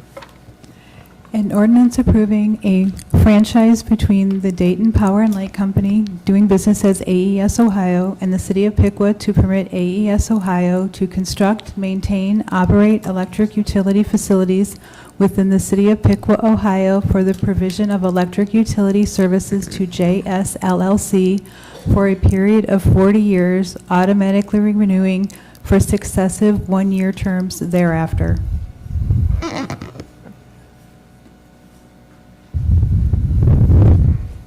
Mr. Mayor, members of the commission, this item pertains to the J5 LLC hyperscale data center facility proposed to be located on the northeast corner of the intersection of Farrington Road and Washington Road inside the City of Piqua Corporation limits. The franchise agreement before you this evening will allow the Dayton Power and Light Company, who does business as AES Ohio, to provide transmission level power solutions for that are necessary to the data center operational needs. With the support of outside legal counsel and the expertise that they have in the power and energy space, we were able to develop an agreement that protects the city's interest and meets the needs of the project, and that has been prepared for your consideration and is what is being presented here this evening. I'll ask Power System Director R.J. Monier to speak on the key terms of the agreement as it relates to our municipal power interest and how it relates to Piqua. Yes, good evening, Mayor and Commissioners. As Chris mentioned, before you is the first reading of an ordinance approving a franchise agreement between the city and AES Ohio, allowing AES to serve a data center customer within the territory of the city and its municipal power system. AES is a transmission provider for this area of the state, and we've successfully worked with them in the past and have interconnection agreements with them elsewhere. I'll briefly cover some of the key terms of the agreement here as it relates to the power system. The agreement is for an initial 40-year term, renewable for one-year terms thereafter. Due to the unique electric service needs and load characteristics of the data center facility, it will be directly connected to the interstate transmission grid. This agreement allows AES to construct facilities within the power system's territory that allow that interstate transmission connection to exist and to serve the customer's operational load. The agreement allows AES to provide retail electric distribution service to this data center customer and facility only. The agreement recognizes service to this facility is based on very unique circumstances and prohibits AES Ohio from serving or seeking to serve any other customer within the city, currently or in the future, and prohibits AES from actively pursuing any customer within the current or future municipal limits of the city, and subjects AES to a penalty of $1 million for each violation of this provision. The agreement prohibits AES from locating any generation facility within the city. The agreement also speaks to how AES will conduct its construction activities and that it will leave roads and other public places in the same condition as prior to construction. In return for the city granting this limited franchise agreement, AES Ohio agrees to relocate an existing 69 kV transmission line that currently bisects a developable tract of land in Piqua Southern Territory. AES has confirmed to the city that the transmission investment necessary to serve the customer will not result in an increase in transmission costs for the residences and businesses served by the Piqua Power System. In summary, this franchise agreement recognizes the unique circumstances and large electrical load a data center customer requires and allows AES to meet those needs with a direct connection to the interstate transmission grid. The agreement protects the territorial boundaries and first right of the power system to serve current and future customers and penalizes AES if they violate those rights. Thank you for your consideration this evening. Good. Thank you. Mr. Mayor, if it pleases the commission, I'd like to recognize Rob Bueller, lead economic development individual from AES, who's here to speak to the item as well.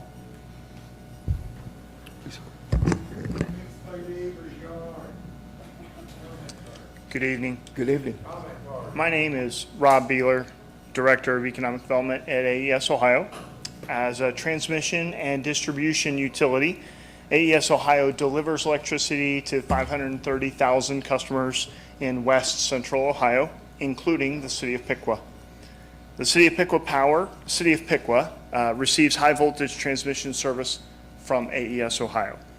And AES Ohio responded to a request from the customer and the city of Piqua to provide transmission service to serve a site within the city limits, as Mr. Monier just outlined. And that service agreement will allow AES Ohio to deliver high voltage transmission service to the customer and this customer alone. The service agreement is not related to the rates that Piqua Power customers pay or the capacity available to Piqua Power to serve its customers. In fact, the language of the service agreement states that AES Ohio has confirmed that this transmission investment necessary to serve the customer will not result in increased transmission costs for the residents and businesses served by the city of Piqua. So we appreciate the partnership with the city and we look forward to helping the development get completed. I'm happy to address any questions you may have. I think we're good. Thank you. I have a comment card from Jonathan Wessel.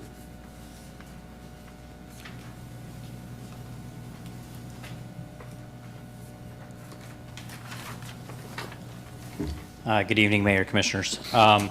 So if we start at the top of the text of the ordinance that's in front of you today, there are 3 whereas statements that summarizes Article 18, Section 4 of the Ohio Constitution. I actually thought it was interesting. There are more words in this summary of that section of the Constitution than that section of the Constitution. So that section has 2 sentences. 1, any city in Ohio can own and run its own public utility and serves everybody inside of its limits. And the second sentence, and this is key, to the exclusion of anyone else. So that's the city's rights under Article 18, Section 4 of the Ohio Constitution. So this 600-acre project is inside the city limits of Piqua, which means that the electricity that flows to it is ours to sell. So whereas these are the rights of the city under our Constitution, we were asked to sit down at the table to negotiate these away. That's what you're doing. So I belong to a euchre family, but I played some poker in my life, and every once in a while, you're dealt a hand that cannot be beaten. That's what the city was holding. The Ohio Constitution dealt us a winning hand. Now, we can only speculate about what happened here. We all know why. But I assume that somebody explained very reasonably, professionally, probably in a very nice conference room, that the end user wants to line up its own power contracts and negotiate its transmission directly with the utilities. Sophisticated stuff, lots of syllables. But underneath all of this is one thing. This only works if Piqua agrees to get it from the table. Under the Constitution, we don't have to move an inch. We could have said, negotiate whatever supply you want, my NDA masked friend, but it comes through Piqua Power at our rates with our margin on top of those rates for the life of the facility. That is not us overplaying a weak hand. That's playing the hand that we are already dealt. And this is what makes me stop and think, hopefully you guys do as well. The other side could see our hand.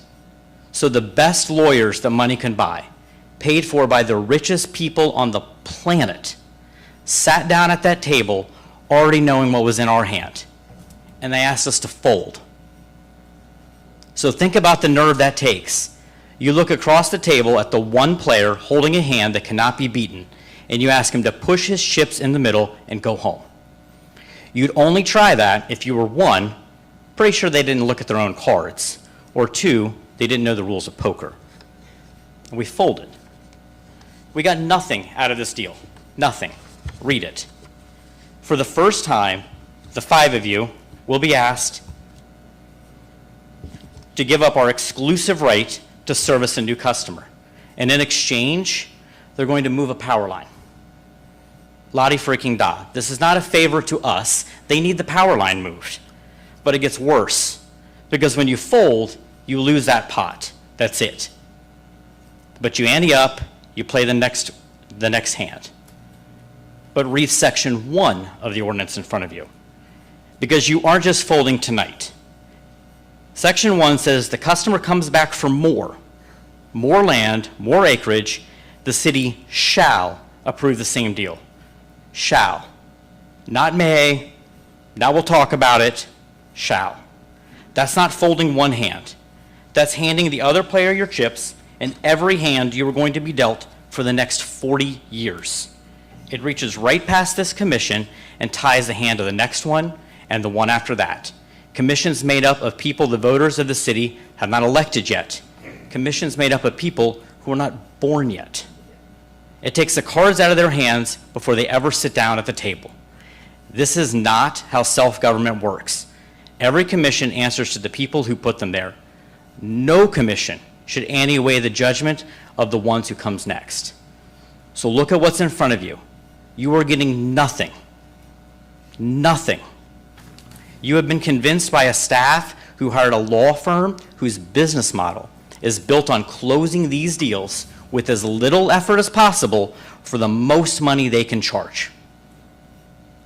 So please, read the words that you are being asked to pass. It is not too late. Hopefully we're going to have 3 readings. Maybe you guys will waive that. But I would demand a seat at that table and demand something in return. Thank you.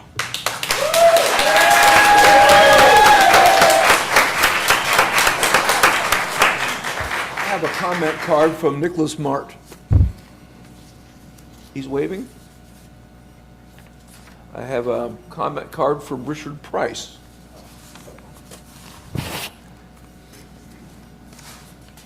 Back on the substations. How many of you guys got an eminent domain letter from AES already? Anybody here get eminent domain letters? My neighbors are getting eminent domain letters for AES to run power lines across their properties. I'm getting an AES substation that can be 10 feet, the property line is, from my house on what used to be, open space. Can you address the commission, please? Yeah. Oh, it used to be open space, Zoning didn't want it changed.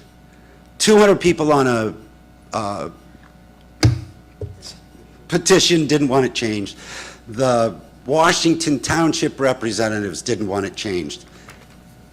And the city of Piqua decided to change it to civic, going, what makes you think we'll put electric there? Then they sold the property to AES. Now, on the 4th of July, we're sitting outside the day before the 4th, and we have a drone watching us in the pool, which is the AES drone that's been there several other times. But we gave them a one's up, and they turned around and went down the power lines. Usually when the drone shows up, it means the trucks or the helicopter's coming. Now, my neighbor has already called the FAA about the helicopter flying low there, but the AES truck's been there, and they're doing what they're doing, and they've gone across my neighbor's yard and rutted it up. She's been trying now for 4 or 5 months to get AES to come and fix the lawn. Her neighbor had AES come there at one point, and they had to scrape it off, put topsoil, because everything they sent in to get the stuck trucks out, they ended up having to have heavy equipment to get them out.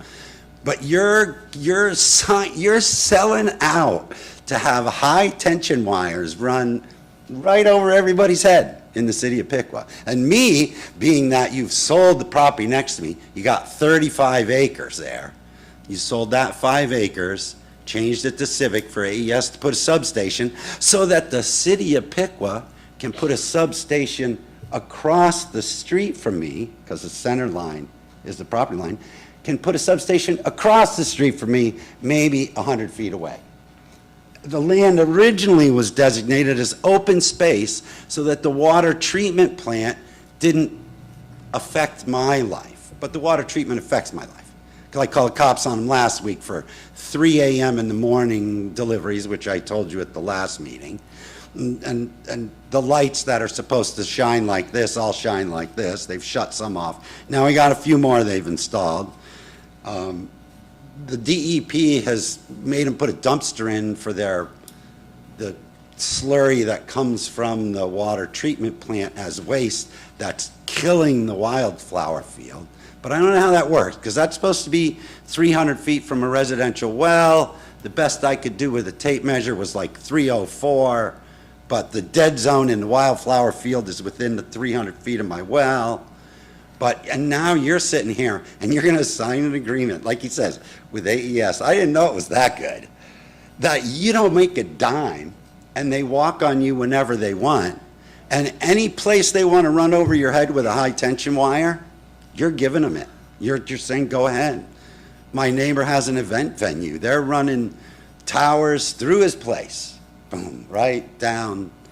He's the owner of AM Leonard. I don't know if that makes a difference. And then my other neighbor, they're doing that. As it is, the AES power pole in the backyard, when we're sitting out there, sometimes will start ringing.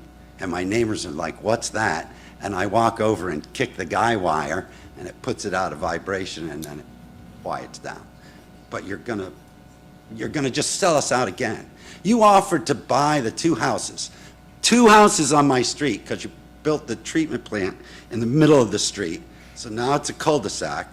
You offered to buy those houses before, and it's like, why don't you step up to the plate and buy us out now? Because you're just surrounding us with, shit, with electricity and noise. And I mean, it's like, we don't live, the thing is I don't live in the city of Piqua.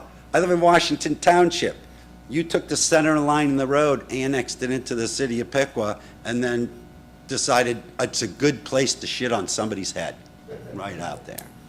That's all I gotta say. But I think you're making a big, it's like getting in bed with the devil. It's like, you guys all need to read George Orwell, 1984, something like that. Because it's almost getting there. Thank you for your time. Unless you have a question. I have a comment card from Kim Heisler.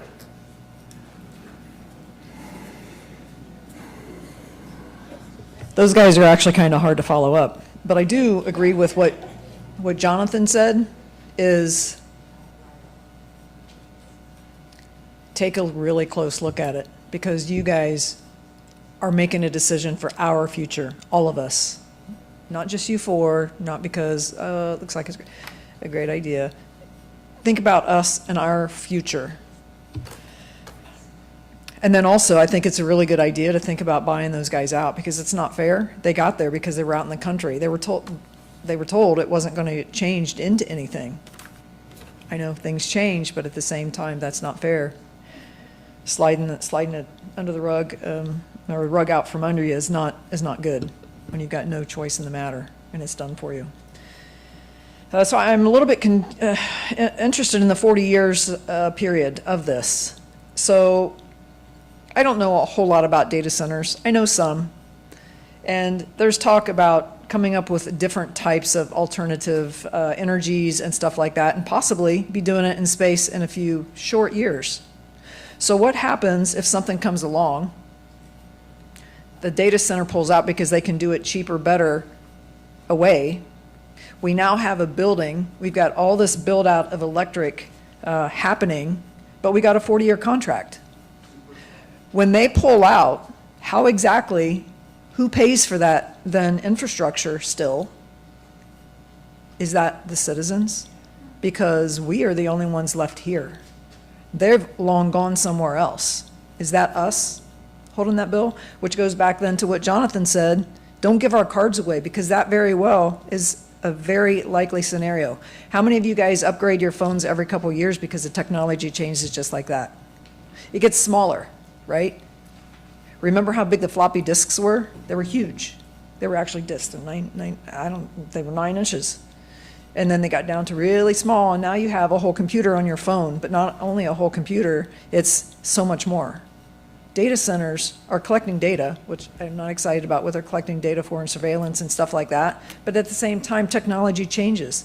They're not going to need those massive amounts of energy for that. So strongly consider what Jonathan said, take a look at it, look at your cards again, because you have the power to make a difference.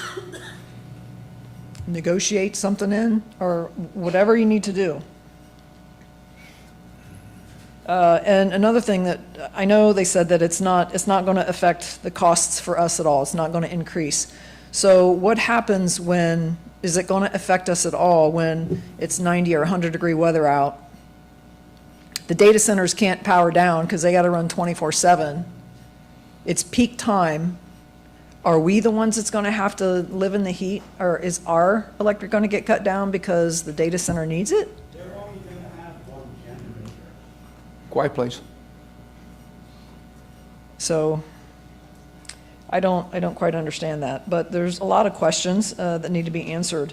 And back on this data center thing also, way back on November 2nd, I believe, before this whole data center thing was passed on, I had asked about the impact studies as well as other folks, all the impacts that comes with this data center. Document requests are still out there. They've not been answered. Oh, nothing, no records found. The data center, J5, who is a part of this, is not providing that stuff for us. Can you guys possibly place this on hold until we get some of the impacts of what this electric is going to do to us? I mean, they said, oh, we've done studies and stuff. Well, let's see it. Proof is in the pudding in your hand, not promises made by billion-dollar companies that have pockets, no bottom to their pockets. And I'm kind of curious who the outside legal counsel is. Is that Bricker Graydon, or is that someone else that's also doing this same deal? I would love to hear the answer. Do any of you guys know who that is? And if it is Bricker Graydon, can you shake your head yes? Or do you not know at all who this is? Because if it is Bricker Graydon, here we go again. They got us into the battery burn. They got us into the data center. And now they're getting us into a power agreement that, if you can't tell by those other two things, is not a good deal. So you guys strongly consider what's happening here, because we're all affected by it. Thank you. I have a comment card from Steve Yaney. Yaney? Yeah. Steve Yenny, electrical engineer. So my question is, why did this take so long? The data center, all the other agreements were approved. You've got the electric service agreement on the agenda after this tonight. That was mentioned in the everything that was passed on November 3rd, 2025. So why so long? And you know, we have a 374-page agenda tonight, which is crazy. The data center agenda was only 239 pages. We had 300 pages twice in May, and then the first meeting in June was over 300 pages. Almost nothing on the last agenda. 34 pages, 43 pages, something like that. It's crazy. It's agenda packing. Then somebody asked me, suggested, well, maybe they'll waive the 3 reading rule tonight. So I made up a referendum petition. I don't necessarily support it, but I can tell you it's valid. And if you pass this tonight, I will provide it to the people. If you pass it without any further negotiations on this deal, I will provide it to the people. And that's all I have. Thank you. Yeah, thank you. I have a comment card from Katie Wagner.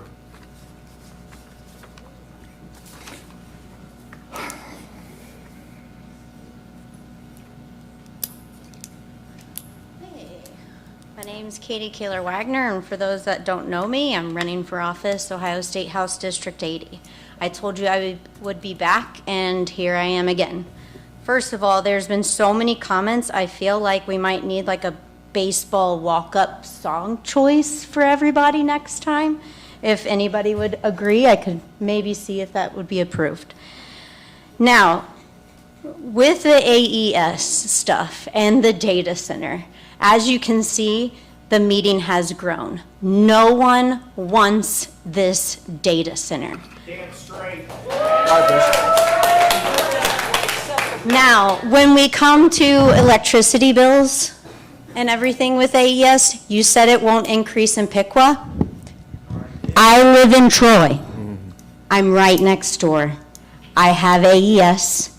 I know it will go up. Tip, Covington, Fletcher, everywhere. It's going to go up. So can you make the promise to me too that Troy won't go up as well? Thanks. Sorry. Okay. Now, this has to do with the entire county. I also want to put it out there. Where are our county commissioners? This has to do with everybody here. You're making a decision and you're making it sound like it's just right here in Piqua, and it's not. It's going to impact everybody. Now, my next comment does have to do with the restaurant situation, but it also has to do with the data center. The $14 square foot, was that price before or after the data center was here? Because everybody's property value is going to plummet, so does your lease prices plummet too? Because it should. If they're going to suffer, you should too. Now, getting outsiders, sorry, is he still here? I haven't met you yet. I'd like to meet you after the meeting. Local people are going to stay local. If you bring in Tie 9, they have no loyalty to Piqua, right? Now, don't get me wrong, I love Tie 9. I've gone there, and I'm not even gonna say I'm not gonna go there if it comes here, which is terrible. But getting outsiders to come here for Tie 9 means nothing if you don't keep your own residents here. They are going to leave. What taxes then? What? Your job is to the people. I know you said something about being friends and this is hard for you. I had a friend that cheated on her husband last year, very close friend, and I let him know because that is what it's about. Your job is to them, not your friends. So this is really hard for me to sit here and hear. My job is accountability. Mr. Vetter, you can't even look me in the eye, and this is really, really hard. Bringing in outsiders, for a great new establishment, restaurant, whatever, means nothing if the energy rates are going to skyrocket and we no longer have clean water to drink, or possibly no water, and maybe no residents. So please, stop it, pause it. Let's wait until we figure out what the heck is going on. This is ridiculous. And again, I will say, like I did the last meeting, I will be back. I will keep organizing. We will get bigger. We will get louder until this stops. Thank you.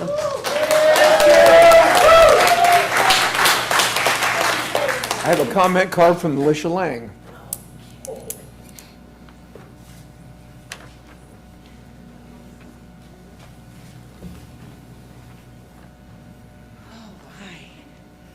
I'm not sure how I'm going to follow up Katie for 80, but today I think you've heard, well, at least I've heard, a pattern. People from the community over and over have come up here. Wow, it's nice to see you awake, Frank. Glad to see your eyes today. Normally when I'm up here, you're just so disrespectful that you fall asleep. I'm glad you're awake today.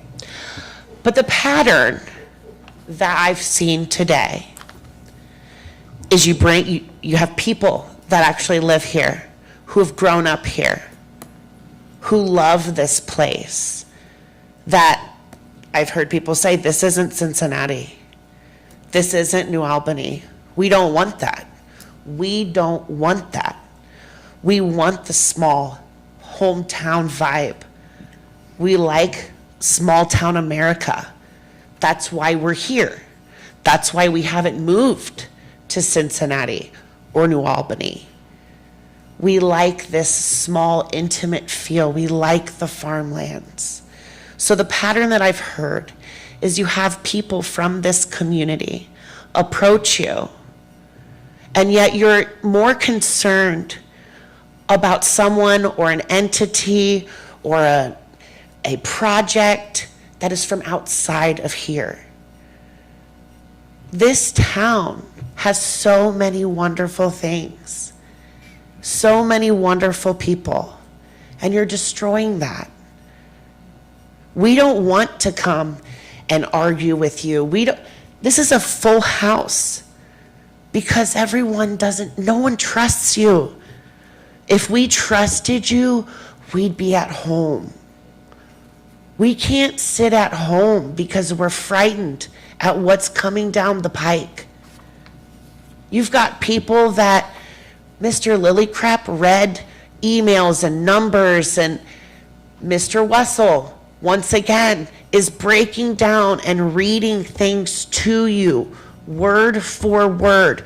Mr. Yenny, 300 pages agenda, 300-page agenda. Do you guys even read it? Do you even read it? It's a valid question. There are supposed to be processes in place, right? Frank, you were talking about the processes in place, right? And you honor processes and you think that's a great thing. I call bullshit on that. There were also processes in place for the battery burning. There were permits that needed to be put in place. Our interim city manager, as far as I'm aware, was supposed to apply for a permit with the ATF for the activities out there. There was a process in place. Why wasn't that followed? We didn't have permits. So are we following the process now? I don't feel like we are. Then there's verbiage in this power agreement that's very concerning. The professor of economic development from The Ohio State University, Don Leonard, who is also running, came and spoke to you. There's a reel circulating on Facebook. He says in Columbus, his constituents there are always complaining about how there's 158 diesel generators that are going 24 hours a day. There's no filters on them. People are getting sick. The air quality is getting bad. Please look into this. Please. You're destroying. I know you're not from here, but you've moved here. You have a business here. Act like you give a shit. Did anyone tell the guy from Tie 9 about the cockroaches? I mean, does he know about that? I mean, shit. There are terrible patterns in this town. We depend on you. Please stop doing this. Please table this. Please just get rid of the data center. We don't want it. And spoiler alert, our next protest, ironically, is going to be right in front of Elite. You all have a good night. Thank you. That exhausts the final card that I have for that ordinance. This will stand as the first reading for ordinance number O-7-26. Now we'll move on to resolution number R-80-26. Authorizing the execution and delivery of an electric service agreement between the city and J5 LLC, doing business as Shatura LLC. Mr. Mayor, members of the commission, again, this item pertains to the J5 LLC hyperscale data center facility that's proposed to be located at the northeast corner of the intersection of Farrington Road and Washington Road inside the City of Piqua Corporation limits. This agreement, like the development agreement, water and sewer agreement, and TIF agreements adopted last November, will establish the terms specific to how the power needs of the construction project will be served. The power service agreement before you this evening will allow the City of Piqua Municipal Power System to provide transmission level power solution, transmission level power solution that is necessary to the needs of the data center project during the construction period. With the support of outside legal counsel, which is Bricker Graydon. You all have met our Energy Council in previous discussions. In their expertise in the power and industry space, they helped to prepare this agreement to protect the city's interest and meet the needs of the project in a manner that is presented here for your consideration this evening.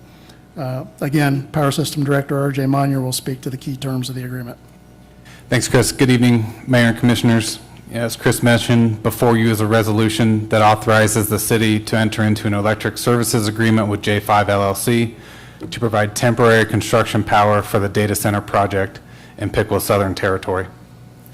I'll cover some basics of the agreement again and touch on the benefits to the power system and how the structure both protects and benefits existing ratepayers.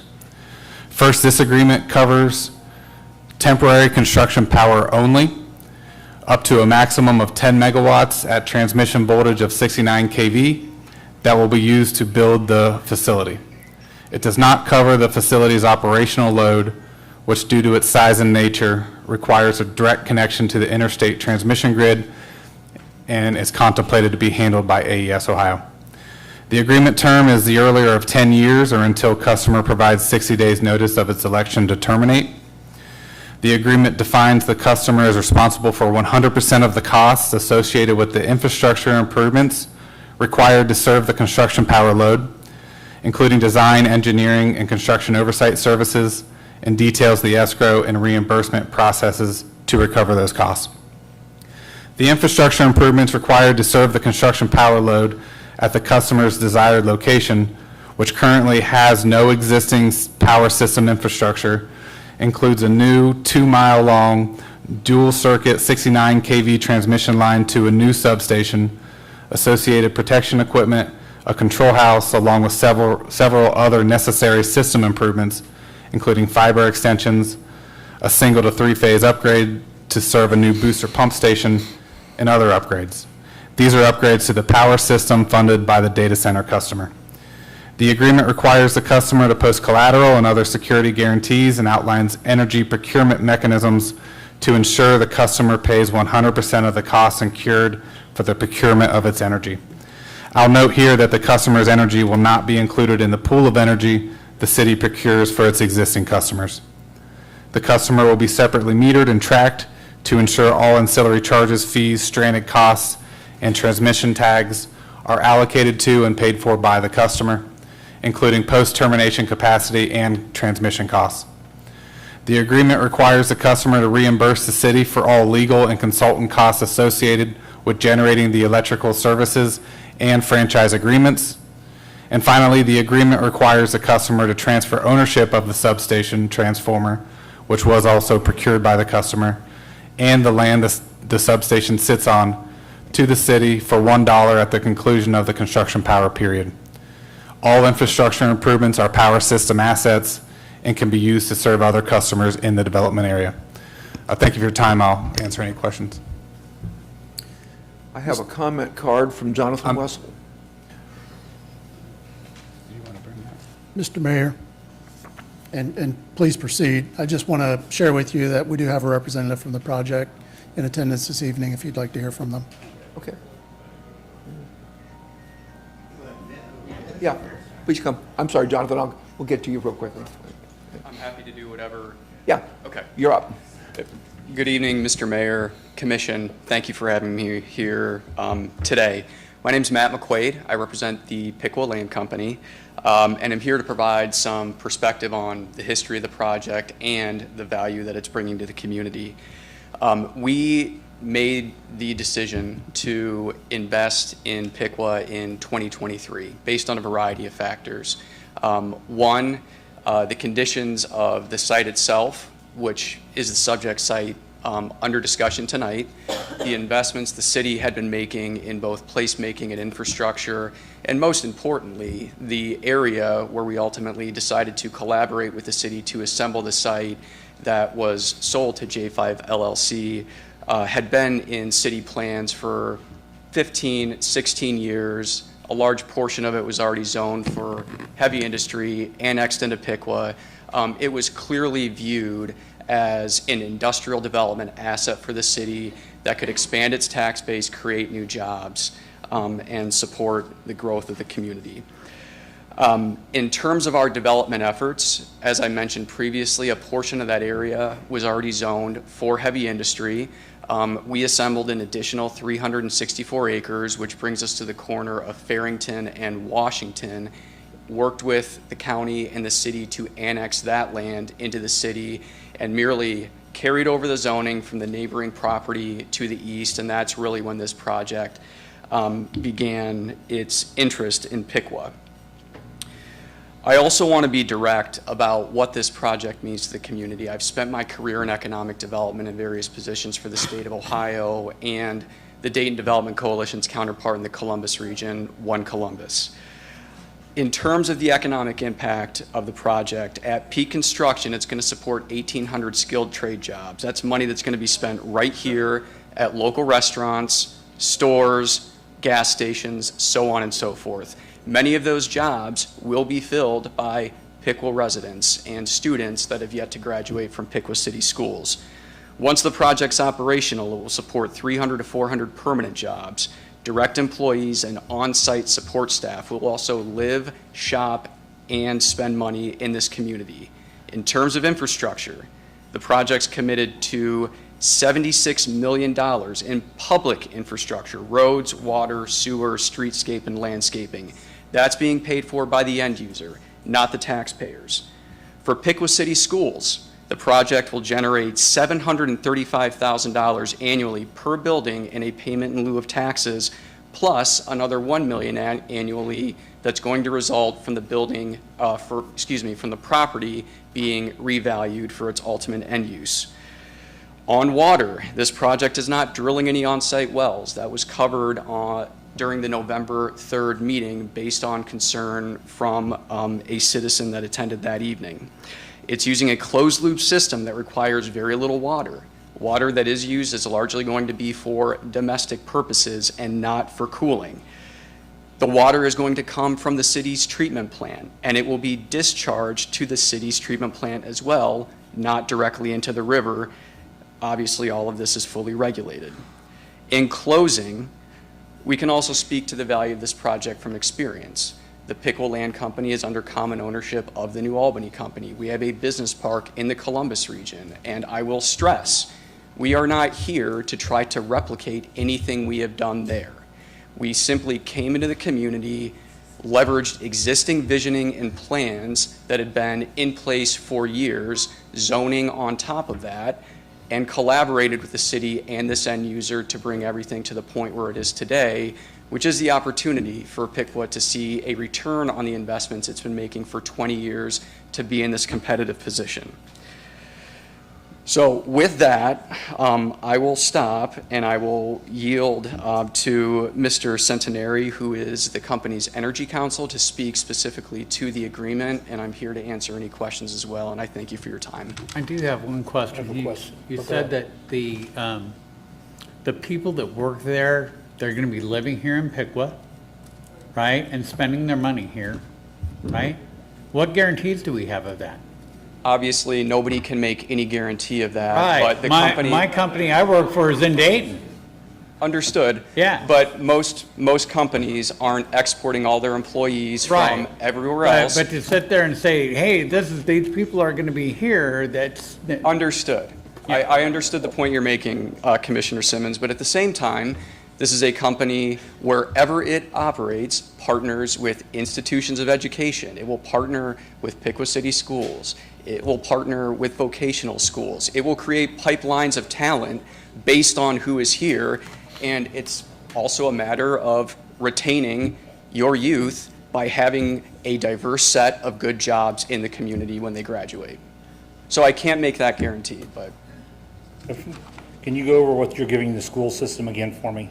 The pilot payment is $735,000 per year. Each year there's an active abatement, and that's per building. And then on top of that, the land will be revalued once it's taken out of CAUV, and based on the value of that property, the property tax revenue is going to increase substantially as well, likely around $1 million annually. So, and you're talking 300 to 400 employees, what is the average salary?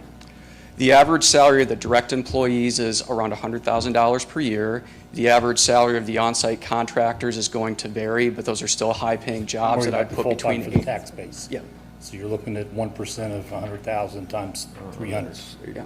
Okay, thank you. Okay. Thank you. You're welcome. Yep. Mayor, Commissioners, good evening. Good evening. My name is Mike Centenary. I'm an energy attorney with the law firm of Vorey, Sater, Seymour & Peace, and I'm here tonight representing J5 LLC. On behalf of J5 LLC, I'd ask that we propose and ask that you approve the agreement that's before you. As Mr. Monier said, this is for construction power, and it's really an offshoot, it is an offshoot of the scheduled TIS that you approved recently in the electric tariffs. The agreement calls for 10 megawatts of power from the city's system that will be used for construction activities, including mechanical work, equipment testing, things of that nature. On behalf of J5 LLC, appreciate your consideration and ask that you approve the execution and delivery of the agreement. Thank you. Thank you. Okay. Now, Jonathan, I'm sorry, we had a little interruption. No problem. Jonathan Wessel, good evening again, Mayor and Commission. So I want to point out that in the last ordinance that we looked at and the resolution, there's text in both of these that are identical. And this is in the text of the actual legislation. And I'm assuming that Record Graydon provided this text for you guys. Says that all formal actions of the City Commission concerning and related to the passage of this ordinance or resolution were adopted in open meetings of the City Commission, and that all deliberations of the City Commission and all other committees that result in such formal action were in meetings open to the public, et cetera, et cetera.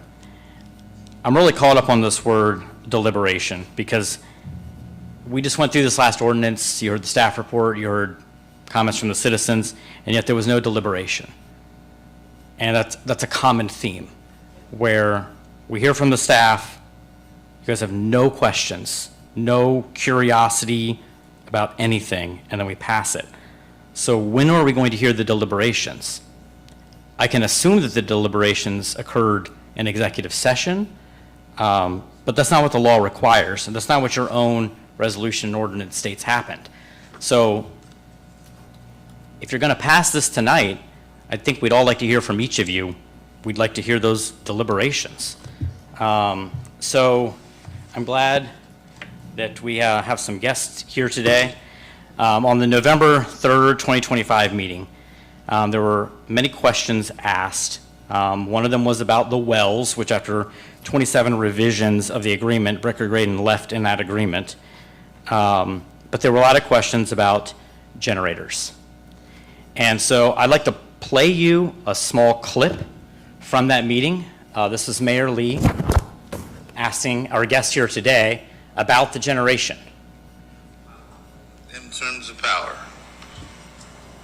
So a data center will have on-site gas-fired generation for operational backup. However, for a data center of this scale, that has redundancy built in within its network, if a certain data center goes down, that traffic is automatically shifted to one where the power has not gone out.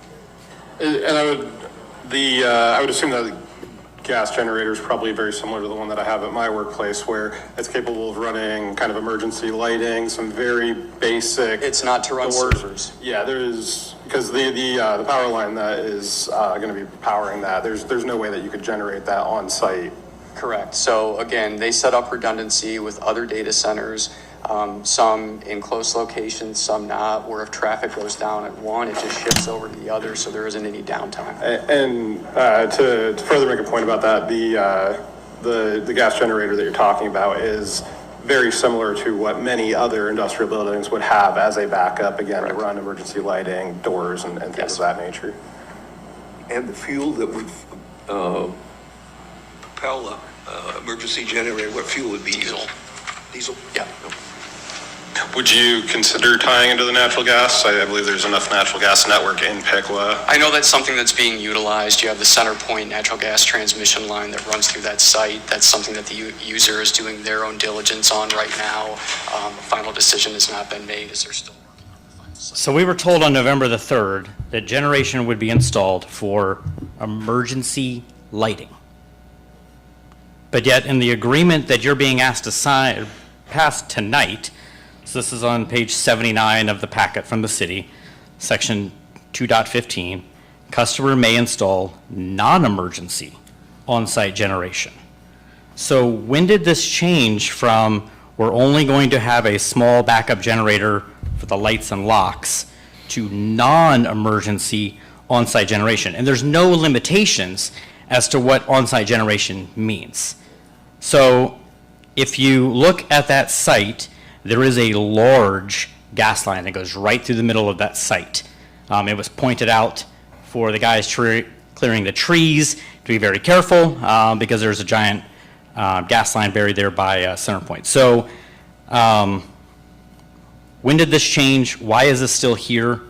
At the end of the same section, it says that the generation must comply with applicable zoning regulations of the city, including but not limited to those addressing noise, appearance, and emissions. So I think it'd be beneficial if we heard some details on how the noise, appearance, and emissions would be handled for what sounds like an on-site power plant for the data center. Time has expired. Thank you for your comment. I have a comment card from Nicholas Mart.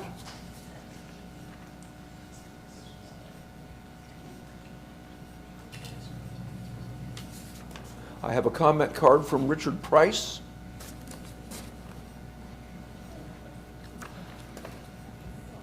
Can I cede some of my time to him if he? No. This is your time. I'm glad he played that, because there was more to that, where you actually said there'll only be enough generator to keep the lights on. That's what you said. And I'm glad that I was the one who stood up and fought for the no wells. But the fact that you're gonna run it through the treatment plant, and where is that water gonna go? Because you really don't wanna be drinking it, because it has chemicals in it, so the machines don't corrode, called PFCs. Now, I know the deal now is they're going to go right into the river, which you're going to take a dam out. We're going to get that good and stagnanty over there. We're going to throw some chemicals in it. And the history of the project, the history of this project, lies, denial, deceit, and NDAs. That's the history of this project. One person came in here when they voted the data center in, who was a member of the Chamber of Commerce, who spoke in favor of it. One. You know, and if you really want to do something with the electric, you should sell the electric company, Piqua Electric, and those guys could all get good paying jobs with the data center, because they're going to have a ton of good paying jobs, which is going to evaporate as soon as you see that. You would have been better off with a sausage factory. You know, another ConAgra, 2,000 people working, $20 an hour, flexible hours. It would have been awesome. But I really don't know. Like this, you know, I listened to him speak. I'm glad that someone actually reads the contract.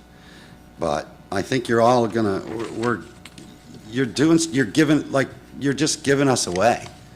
Like the whole electric thing, you're giving away. At least on this part of the electric thing that we're talking about, City of Piqua's gonna make some money, but then you're gonna sell all the money when you let AES trample through town with high power lines.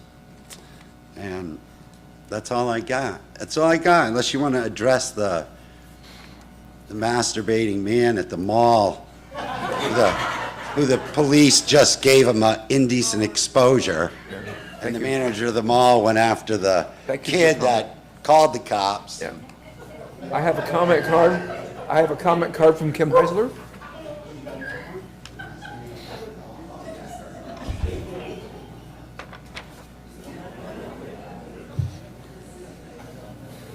It's a true story, you guys. It's in the news. We're always in the news for not such good things.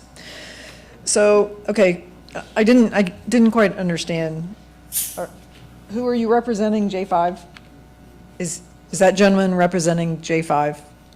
And is Bricker Grading, is this still part of the agreement? Can any of you say yes or no? Is Bricker Grading part of this and he is for J5? 81. Yes. Yes, okay. So here we are again, Bricker Graydon.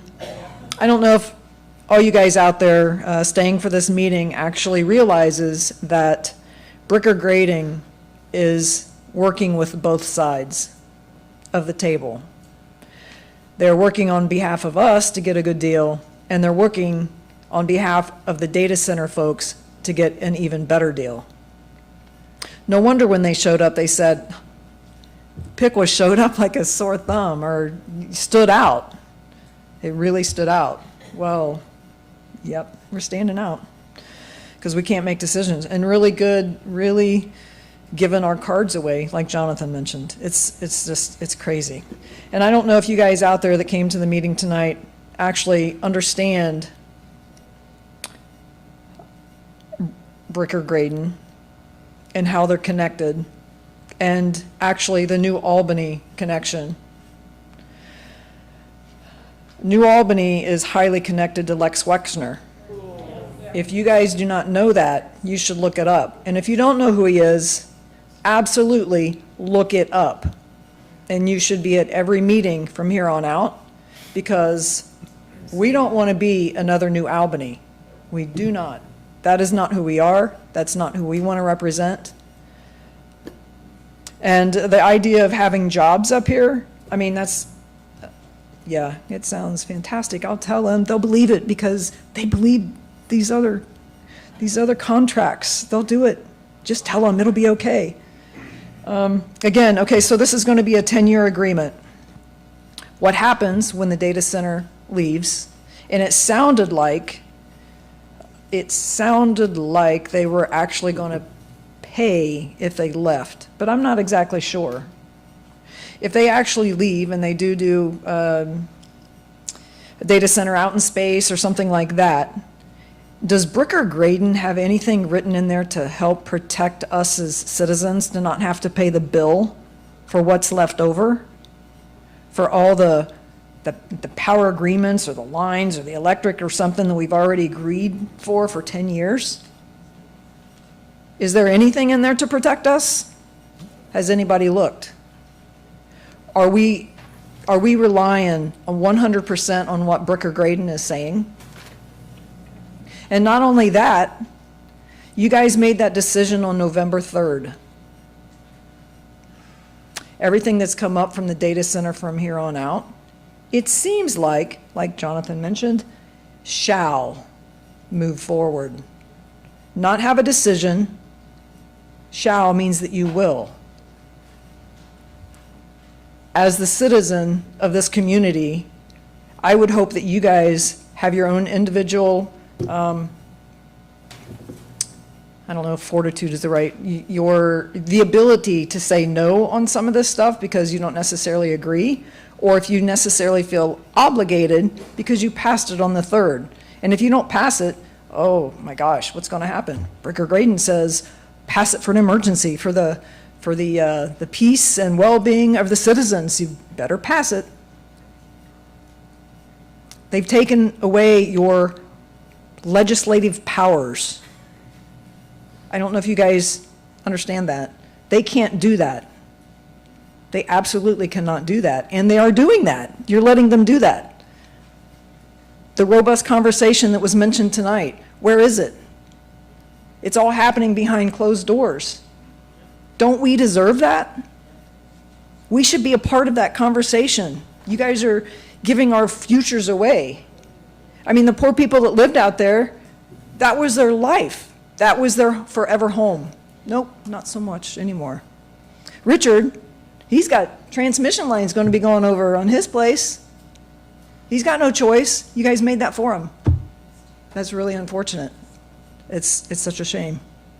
Your time And is the expired. water and the drill, I have a comment that'll card come from up Steve next Young. time.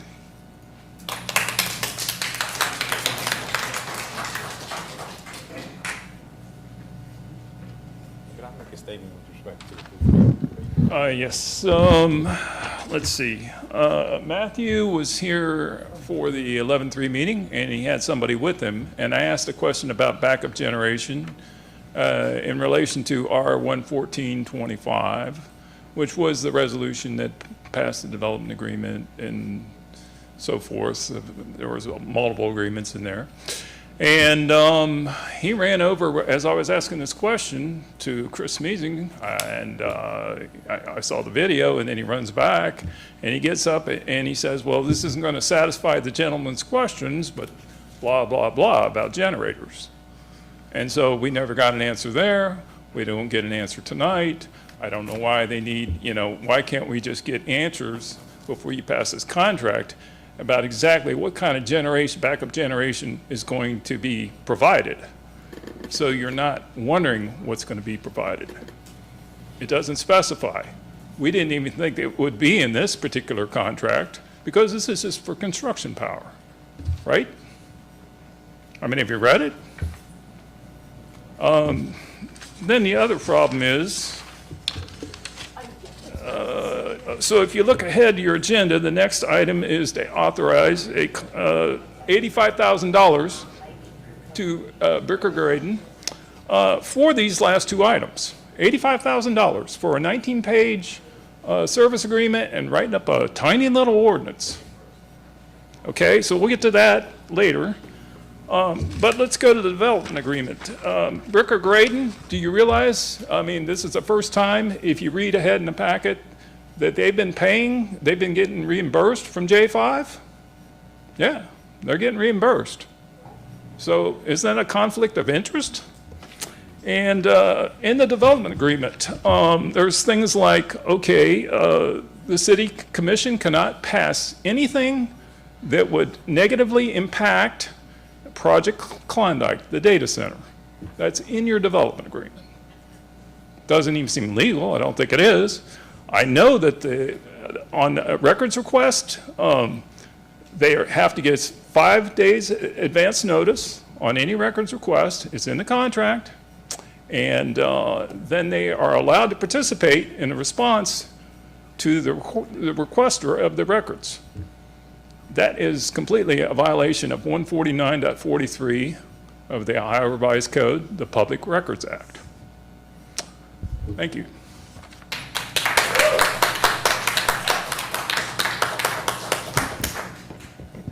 Mr. Mayor, if there are no other public comments, I'd like to introduce this individual who represents Bricker Graydon, if you'd like him to approach at some point. Yeah.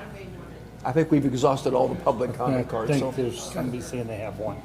Hold on just a second.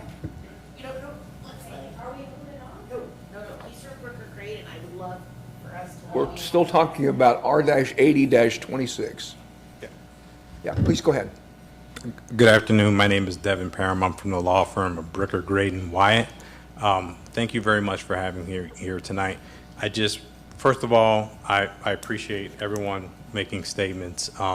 And we are the law firm that is representing the city of Piqua. We work with the city of Piqua with respect to the energy agreements that are the electric services agreement, and also the franchise agreement, and also the previous legislation with respect to the rate tariff that would be addressing the data center.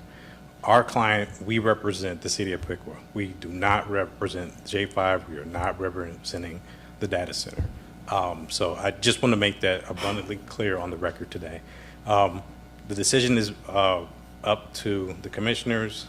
I appreciate the passion and the comments and everything that everyone is saying. We're not the ones that ultimately make the decision. We have worked with the city to ultimately come up with the agreements, but the decision is yours. But I do want to make it abundantly clear on the record, we do not represent J5. The provision that is within the agreement with respect to J5 came to the community. We've incurred a lot of legal costs, a benefit of ultimately, if the agreement is effectuated, then they will pay the cost. I think that is beneficial for the city of Piqua, but ultimately, it's not my decision, it's your decision, but I want to make it abundantly clear. We represent the city of Piqua. Our interest is only the city of Piqua, and I appreciate you taking the time to hear me today. Thank you. All right. I have no other comment cards in reference to Resolution R-80-26. Another one someplace.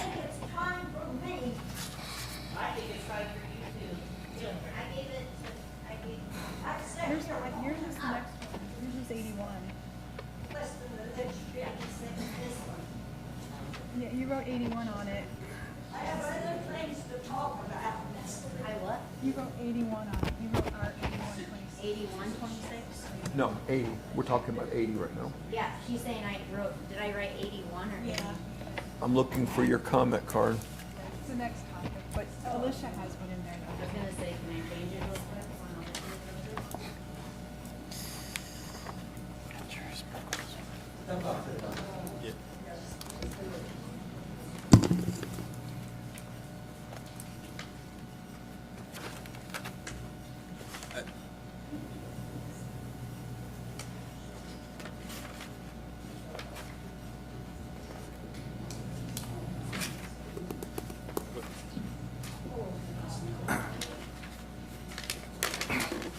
Yeah, please. I saw you bring it up. I saw her bring it up too. I don't know where it's at, but I saw her bring one up. Yeah, but was it for 80? That's what I'm looking for. That's what I'm Well, she wants to speak, so let's hear it. Yeah, I do have one for 80. This is yours. Yeah, found it. Thank you so much. So, I personally despise the law firm Bricker Graydon. I've seen this name in way too much shit that has brought disruption, contamination, illness, and just deceit, in my opinion, to this town. I've seen that I have an email. I believe that it's been made public. Bricker Graydon suggested that you waive the 3 reading rule and pass this as an emergency. That is disgusting. I do have some questions for these folks. I am assuming that is okay, seeing as though that's what they're here for, right?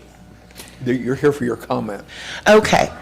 So my comment is, I would like to know if any of this J5, Shatura, New Albany, Piqua Land Company 1 and 2, is this related to money or investors or incentives deriving from Les Wexner?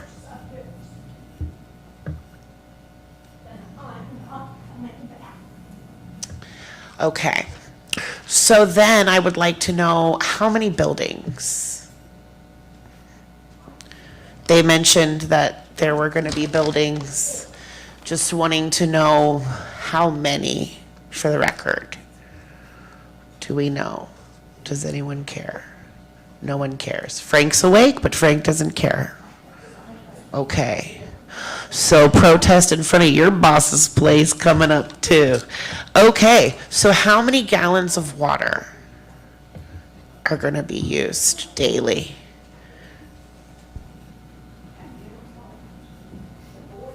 Do you know how many gallons of water is going to be used daily? Do you know how many buildings there are going to be? Do you know who God is? Or have you sold your soul to the devil? Okay, the devil. Okay, good. So we're making deals with the devil, apparently. How much did you sell out for? Nothing? Did you sell your soul to these demons? Vetter, how much did they pay you to bend over? Frank, did you get anything? I hope someone got something. No? Was there any, I don't know, incentives, payments, fringe benefits, retirement deposits, handshakes done behind closed doors, any meet and greets with politicians, any kissing babies? Was the masturbating guy involved? No? Okay. So, repeat, Brooker Graydon was also involved, as far as I'm aware, with the battery burning fiasco. And tonight, it just kind of sounded like a repeat of that. The things that seemed like repetitive was, we're going to have 500 jobs. Wow, we said that about the firefighters. We're going to have 500 firefighters too, right? We're going to have tons of people coming to the town, getting our gas, eating at our restaurants, that we can't even agree with restaurants. This is ridiculous. Please do not do this. Dude right here said it himself. Omission is also an answer. He sold a soul. He sold a soul. You're dealing with demons. Please don't do this. It's a God-fearing, loving town. Please, spare us. Don't do this. You're dealing with the devil. And that's what you want? You want to sell your souls to the devil? Is that what you want to do? Or you've already done that? Might not be too late. God forgives. We might not, but he does. Thank you for your comment. I have one final comment card from Katie Wagner. Yeah.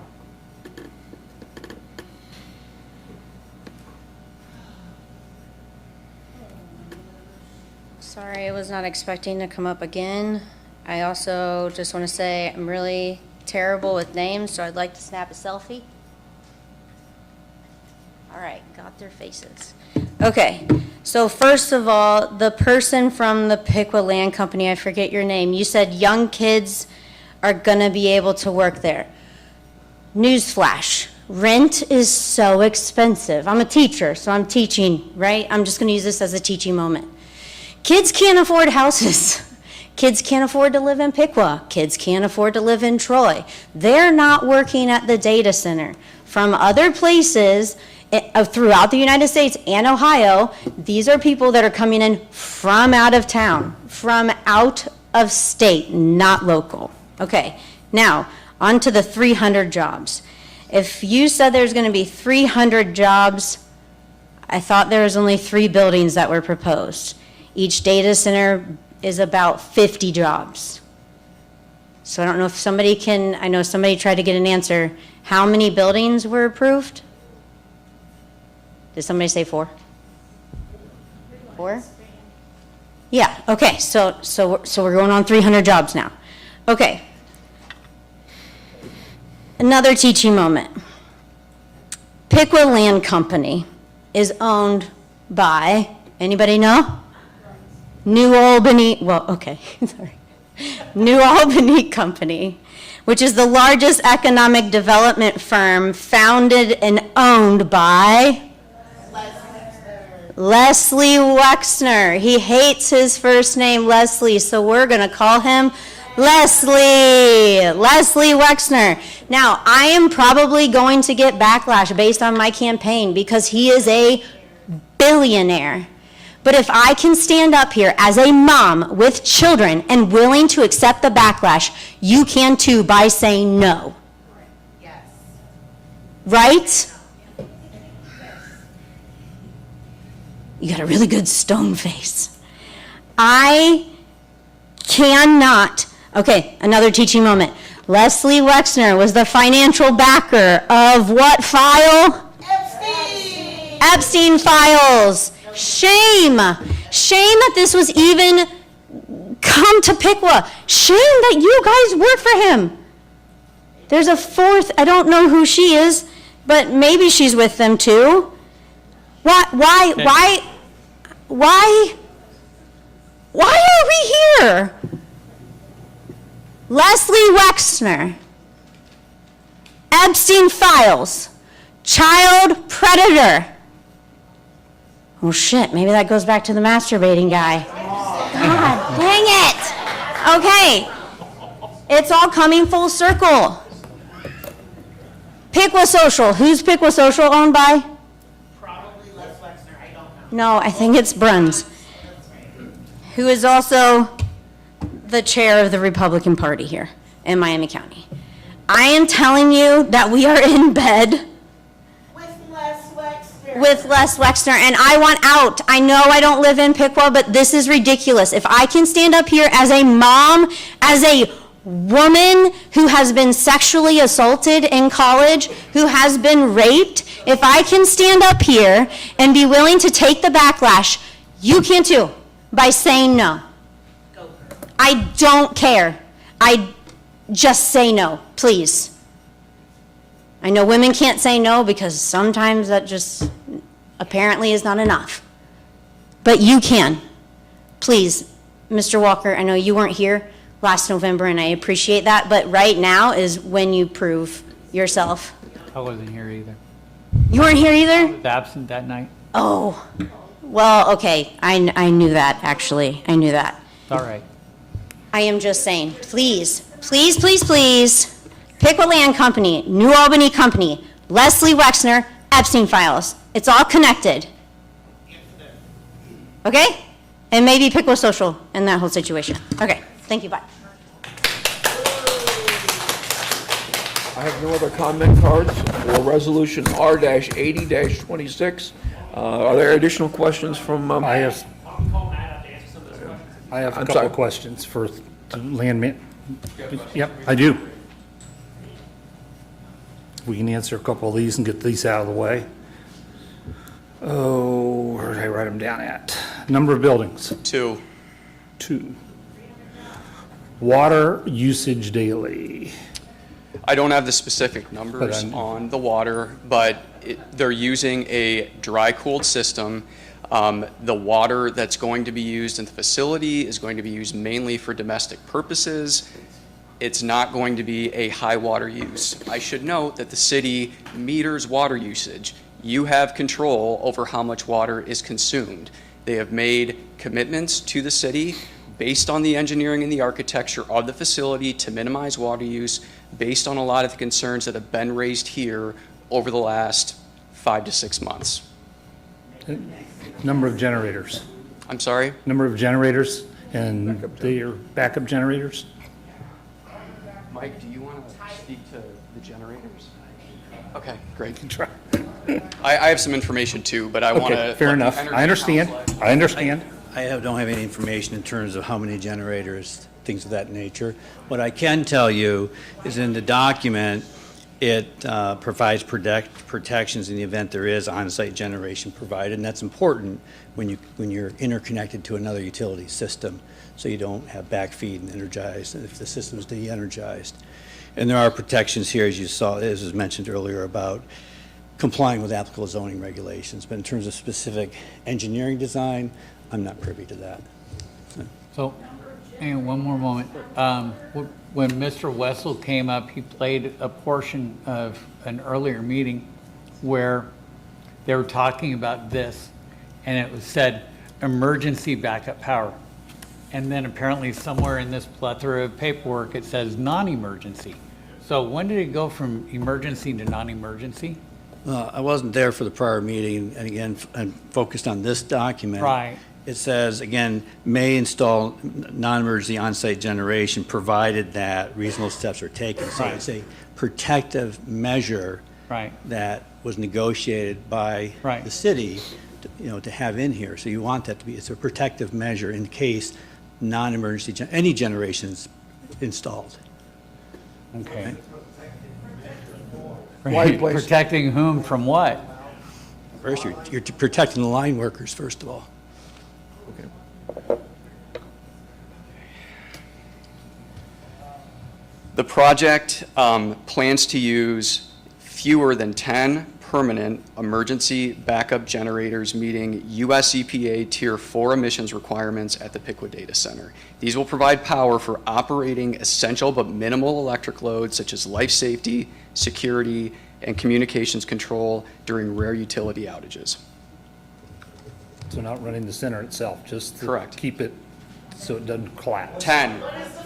Quiet, please. Quiet, please. No, you have the opportunity. Okay. Have you finished? I am. Okay, thank you. Did you? Thank you. Any other? Okay. Yeah. All right, we have no other comment cards for R-80-26.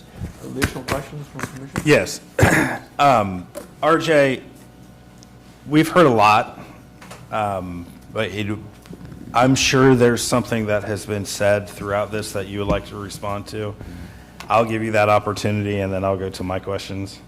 The one thing I wanted to respond to was Ms. Heisler asked, what happens when they leave? And I guess I'm not quite sure when the time frame she was referring to, but there is an agreement in here or a language in here that says if this agreement is terminated, money will remain in escrow to cover existing obligations that have been incurred but not yet invoiced, and the city shall notify customer in writing promptly after all such obligations have been paid. Essentially what it means is if we're talking about the construction period, we intend to build infrastructure down to that construction site.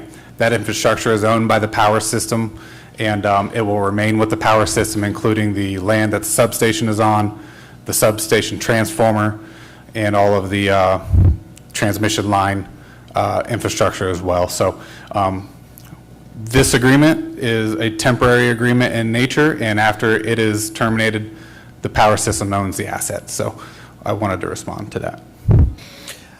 Thank you. My first question is, this power for the construction is being run separately from the grid that powers our residential customers. Is that correct? The pool that we purchase power for our existing ratepayers for will operate independently of how this customer procures its energy. It will be connected to our power system, though. Right, but from separate pots, so to speak. Separate pots of energy procurement, correct. And if, hypothetical, will there ever be a scenario where there becomes a conflict of power being sent to construction site or the residential, and the way that this is being designed to run? No, so this is just designed to be a part of our system. We have the capacity to serve 10 megawatts at 69 kV. That should never be a need. We've done the studies on our feeders, and we have the capacity across our system to be able to serve this customer without negatively affecting any residential or industrial or commercial existing ratepayers. Okay, and it's also my understanding that there's the 10 megawatt minimum, so regardless of whether they, or maximum, but if they use less than that, they still have to pay 10? So they are subject to a minimum contract demand that is written into this agreement, and the rate which they will be served under as 5 megawatts. So what that means is we can serve them a maximum of 10 megawatts to the site, and when they start service, they will immediately be billed for 5 megawatts, regardless of whether they use 5. If they use under 5, they will be billed for 5. Anything over will be billed at actual use. Okay. Back to, we didn't have the opportunity to ask questions for the first reading of the ordinance, which I will save those for that one for the second reading. But back to the point about us getting our cut. In this particular deal, the power system is being paid, and we're getting the kilowatt tax for providing this power to a commercial user in the city, with the redundancies built in to not affect the residential consumer and ratepayer. All correct. The revenue to the power system is essentially incremental revenue, since the customer is paying for all of the infrastructure improvements required to serve them. So the bill that they pay is revenue to the power system that did not require investment in that infrastructure. You mentioned the kilowatt hour tax that goes to the general fund.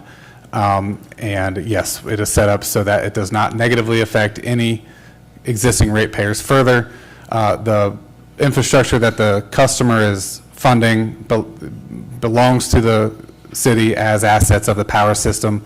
Again, the substation transformer and the land that the substation is on will remain assets of the city, transferred for $1, and we will be able to use all of that infrastructure and those assets to serve future development load theoretically in that area. That actually addressed my my next question. So we'll skip that one and go to the next. The money that for that infrastructure the company is paying for, is that money already in the escrow account? That money, the hard costs, so the infrastructure costs, will not be put into escrow until this agreement is passed and we submit for that dump to happen based on the engineer's estimates from the bids that'll go to the public. The soft costs, so the engineering, design, construction oversight, that has all been dumped into escrow, the full amount, and the city has received the first draw from that escrow account of approximately $409,000 for the soft costs that we've discussed here for design and engineering fees. But to answer your question directly, the infrastructure costs have not been dumped into escrow. They will be upon this resolution being passed and us requesting those based on the engineer's estimates from the bids. And will the commission have to approve that winning bid? Yes, correct. So the infrastructure, construction, procurement will all go to public bid, and being that they're all going to be over $75,000, those bid packages will come to commission to be awarded to those companies once they are selected and gone through the selection process, correct? Okay. Thank you. Commissioner Walker asked a couple of the other questions that I had for the Piqua Land Company, which was the buildings. I believe that number was 2. I believe that there was some back and forth about the amount of jobs. Please correct me if I'm wrong. I understood what you said to mean that there were 300 jobs based, a combination of direct employment and on-site contract work as well. Did I understand that correctly? You did. And was that for both buildings, one building?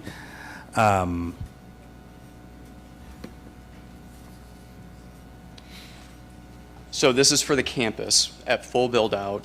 To walk through everything in order, 50 permanent full-time jobs that are direct employees of the company with an annual payroll of $6 million, Contracted service jobs, people that are coming in and out of the facility every day doing some kind of work for the facility. They have badges. They're not full-time employees of the company, but they're doing some kind of support service, whether it's electrical, HVAC, plumbing, whatever. 400 of those at a total annual estimated payroll of $14 million. And then in terms of construction during the duration of the development period, it's up to 1,800 jobs at peak with a total annual payroll of $100 million. And those jobs, while they're working, will pay City of Piqua income tax? Yes. Yes. Okay, thank you. Thank you. I believe that exhausts my list of questions, Very Mr. good. Mayor. Other questions from commission? You're going to want a roll call. Okay. Good suggestion. Did you say it's 2 or 4 buildings? Because I have 4 written down for some reason. I have 2. 2 at full build out, okay. Yeah, okay. We have no other comment cards for resolution R-80-26.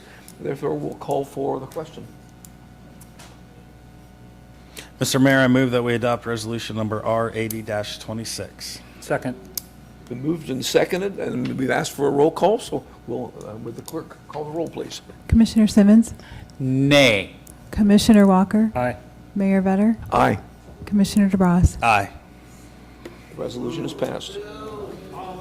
Now we're moving on to resolution number R-81-26. A resolution authorizing the city manager to modify an existing agreement with Brooker Graydon for the economic development legal services.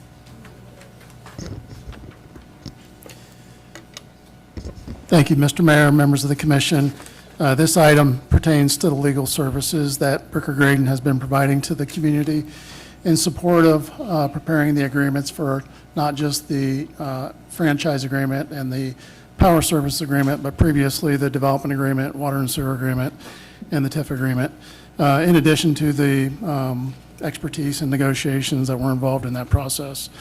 This item was previously authorized up to $285,000 by Resolution 115-25. The anticipated total expenditure we expect will be closer to $350 for the cost incurred associated, the additional cost beyond the $285 with the legal services for the items that are being presented this evening and buttoned up as we go forward. All of these costs associated with, as mentioned previously, with the electric services agreement and the franchise agreement will be 100% reimbursed via the power agreement. Likewise, prior expenses incurred up to $200,000 have already been reimbursed. So in all total, the city will have expended about $13,000 in funds for legal services that will not be reimbursed. Everything else will be reimbursed or has been already.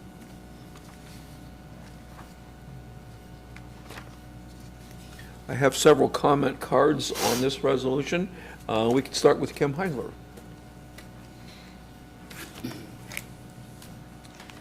Pretty much the same before. You know, Brooker Graydon has been along with us for the ride, and it's not been a very good ride so far. So have you guys, since this whole thing has gone on, even questioned anything that they've said or presented? Have you thought about possibly, you know, if I'm going to get a new roof on the house, which I have, I'm going to get several agreements and see what stands out as the best? Have you guys looked at any other parties to actually help with these agreements? I'm just asking because it seems like, you know, you're on the train or you're on the roller coaster and you're just riding that ride and it doesn't matter because you're just going with what's happening. So, I don't know. You guys can feel free to actually table any of these things and look at stuff a little bit further or even say no. The power is with you guys. But it seems like ever since the agreement on November 3rd, everything has just breezed by, almost like, why are we here and wasting our time? Because it's going to pass anyway. I don't understand. Anyways, feel free to, you know, pause or maybe have somebody vet the agreement to see how actually it does compare and how it's actually helping you or hurting you. I think that would be fantastic. And then also keep in mind too, with all these agreements, see how it's actually going to help the citizens. Because it seems like the only thing that it's helping is the city get a little bit of money.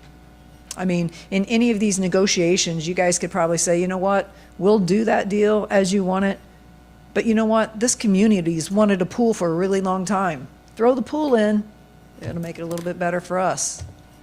At least something, anything. Fix up Hans Pavilion. It doesn't cost that much. They've got billions. Their pockets are so deep, they can't even reach the bottom. It's possible. Work in something for us. If it's going to go forward, do something for us. We got to be pulled together somehow. I don't know how that works, but we got to start somewhere and have a better foundation than what we are now, and more transparent and more accountable, right? Just don't say yes because it's coming up here. All right, thanks. Thank you. I have a comment card in reference to this resolution from Jonathan Wessel.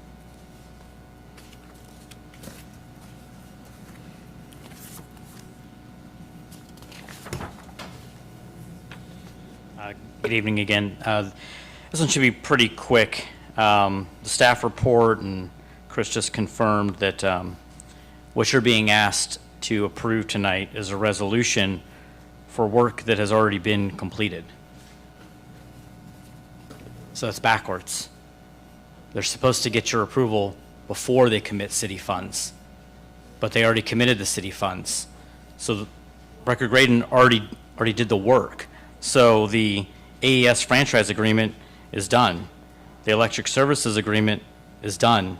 The ordinance and resolutions that were prepared for you tonight is done. So this is backwards. This is like some Derek Allen shit from back in the day, right? They can't do that. So somehow they've got you guys all confused. This is not a council manager form of government. Look at the legislation that they gave you. There are no signature lines from any members of the city staff. It's only you guys. This is a city council form of government. They have to come to you and ask you for the approval to spend this much before they commit our tax dollars. And yes, you can say they're going to be reimbursed. That's great. It doesn't matter. They were required to do this ahead of time. Thank you.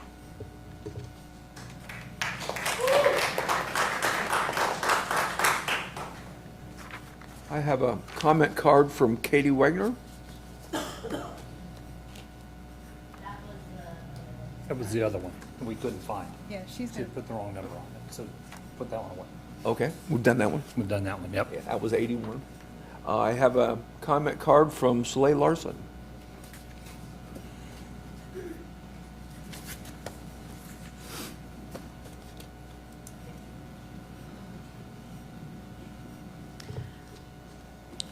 So having been an auditor for 14 years, which none of you seem to care about that, which I find really disgusting, I came to you for all these times to educate you so that you wouldn't get hit with lots of huge surprises.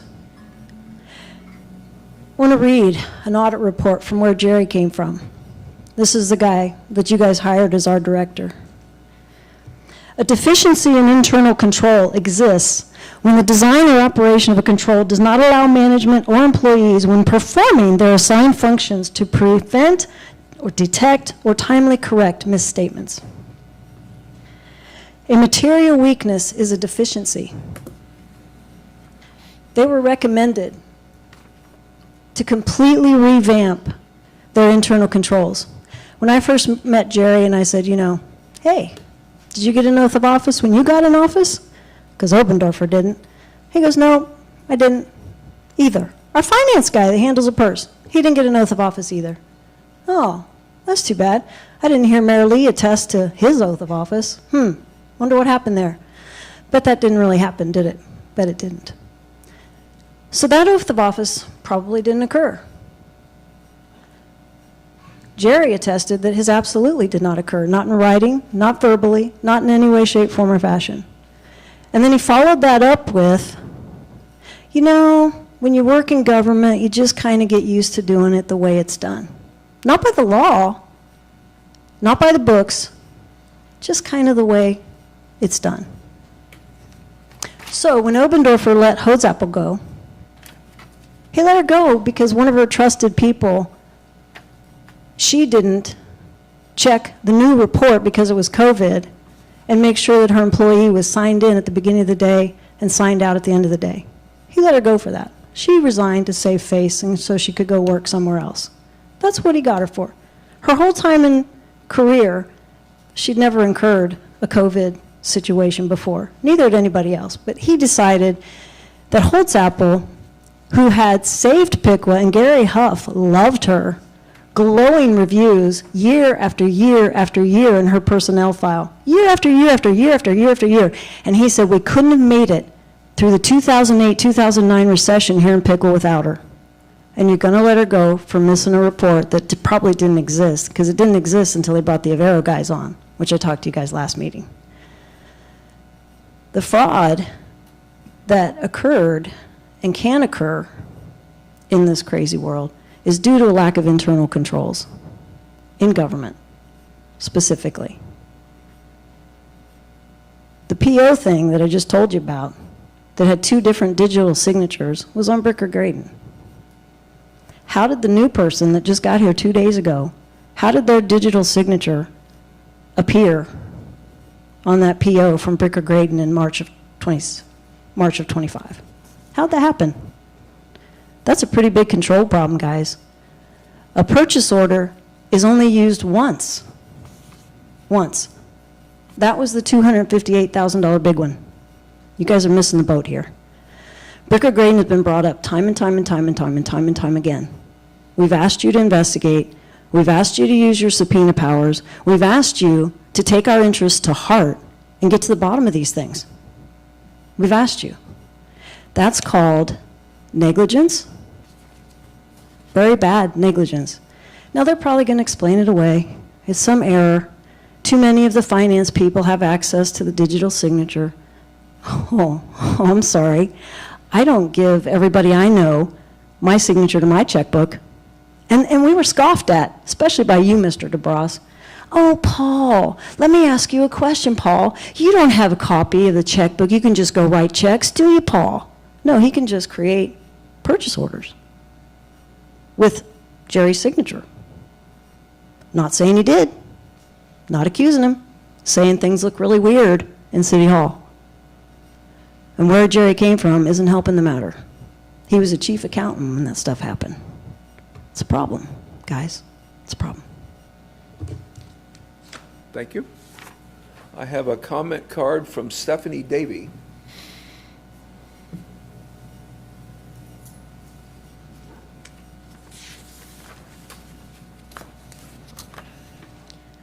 Good evening, gentlemen. Stephanie Davey, 5 Peregrine Place. I'm not exactly sure about protocol or standards, so this would not be directly related to the resolution. But I know that I see tired faces when I see tired faces. This is a lot of information to take in one night. I think it is unfair to our commissioners. I think it's unfair to the citizens to have an agenda that is this stacked. It's almost 10 p.m. We have multiple people that have not only left, but we have a number of people here representing the Eagles Nest and Deerfield development, which is why we're here. So we're not all here for the data center, lest anyone is confused. And so I don't know what procedure may be to potentially motion for an adjournment. We have a lot of people that are represented behind me who have a lot better analysis, people who are educated and who have worked their tails off to present a lot of really good information that I'm not sure any of us at this point of the day can really take in and make really solid decisions on. And so I don't know what process is to potentially make a motion to adjourn so that the people who need to be heard can be heard properly and are given just and fair time to include yourselves. There's a lot of information for you all to be making decisions on tonight. And I would feel personally a little more comfortable knowing that you all have had time to process what's been laid before you, have a good night's sleep, have something to eat, and be able to come back and hear a lot of the work that a lot of these men and women behind me have put into things that we have not even come to. We are now on resolution 4, and we have 12 tonight. That's my time. Thank you. Okay, thank you. I have a comment card from Steve Yenny.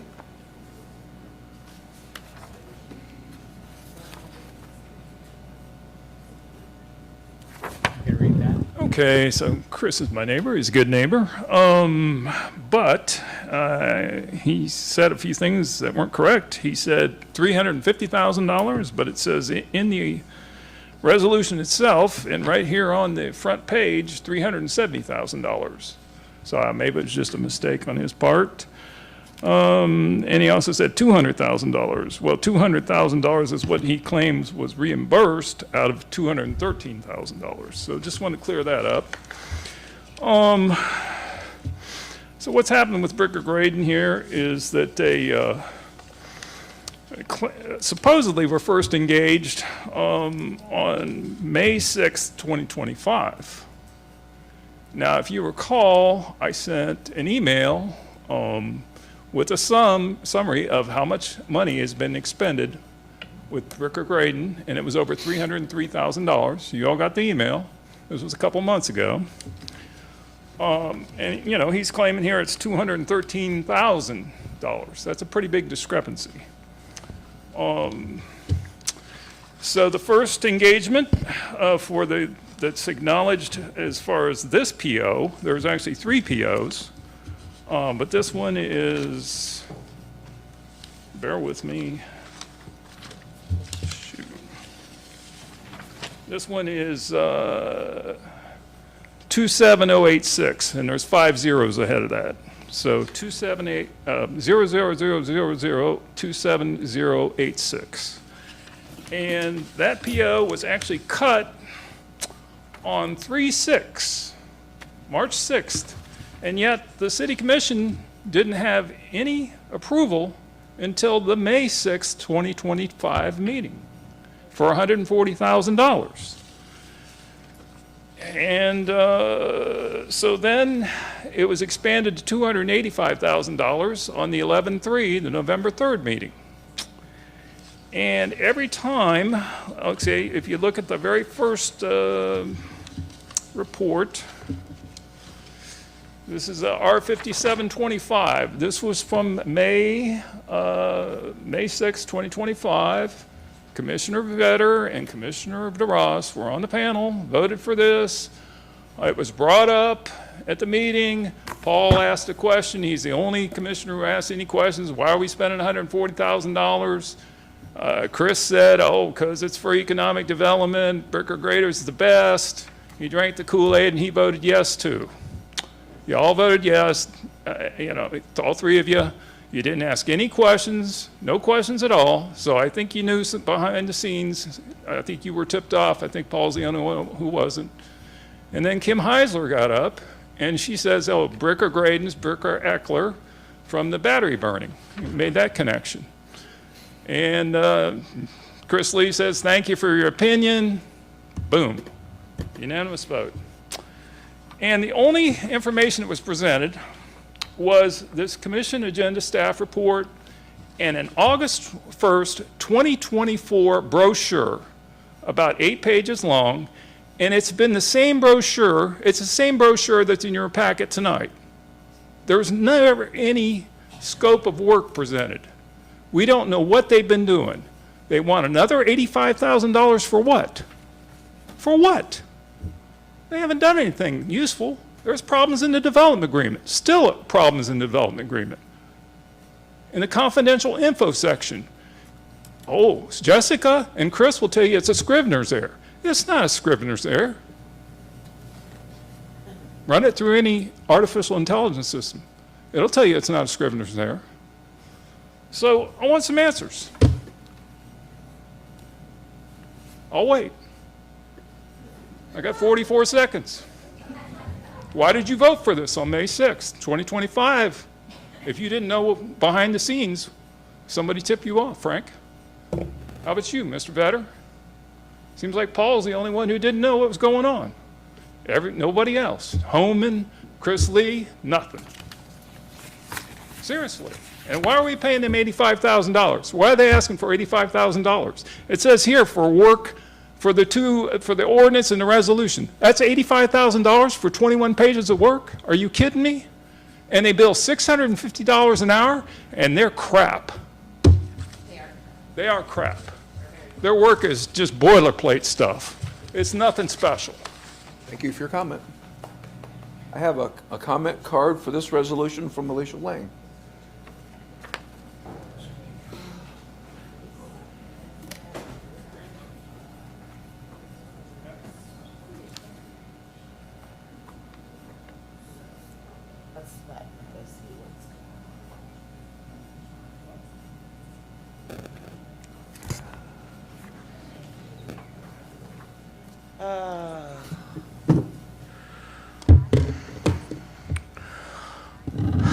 Okay. I second all of the things that the other people said. This is ridiculous. We're all getting tired. We're all getting tired of you. We're all getting tired of them. Super tired of them. Like, we don't want Les Wexner money here. We don't want Bricker Graydon overcharging for crap. We want you to think for yourselves. Can you please protect our little farm town? Please? That's what we want. I've worked very hard to recreate my farm the way my great-grandfather had his. I've tried to recreate my fruit orchard, planting these trees. And for what? So you guys just fuck us over? Sick of it. Please care for the people that are coming up here. Everyone is important that comes to this microphone. Every single person, whether they have a presentation, whether they have to be up at 5 o'clock in the morning, whether they have children, whether they have a presentation or a doctorate, it doesn't matter. You need to listen. And these are your constituents. Like, seriously, why do you hate us so much? Is it the kickbacks that good? What is it? What is it? Are you just evil? I don't understand it. You chose to come here and live here. Why do you want to change it for the worst? Why do you want that to be your legacy? Why would you want that to be your legacy? Don't you want to be the heroes for the town? Be our heroes. We need heroes. We need you. Please.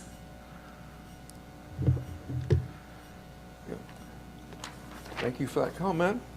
I have no other comment cards. Other questions from commission? So, Mr. Mayor, you familiar with the phrase, the tail wagging the dog? I'm getting damn tired of being the dog. And what that one lady said, asked about coming back and doing this and finishing the rest of this agenda on another evening sounds really good to me, because I got 6 broken ribs trying to heal, and this chair ain't helping. You're going to want a roll call with this one again. Other comments from commissioners? To Chris, RJ, do you want to address any of the questions that were brought up amongst the discrepancies of the dollar figures and it seems like it was an hour ago when we started this one, but the different POs and the like, and how we ended up to this point. Yeah. So the comment about 350 is the amount that's forecasted, what it will take to finish out the work as the agreements are finalized. 370 gives us a contingency amount. So in the staff report, it does say 370, and that is the amount that is being authorized to, and that's what I believe I said, but if I didn't, that's what I was referring to.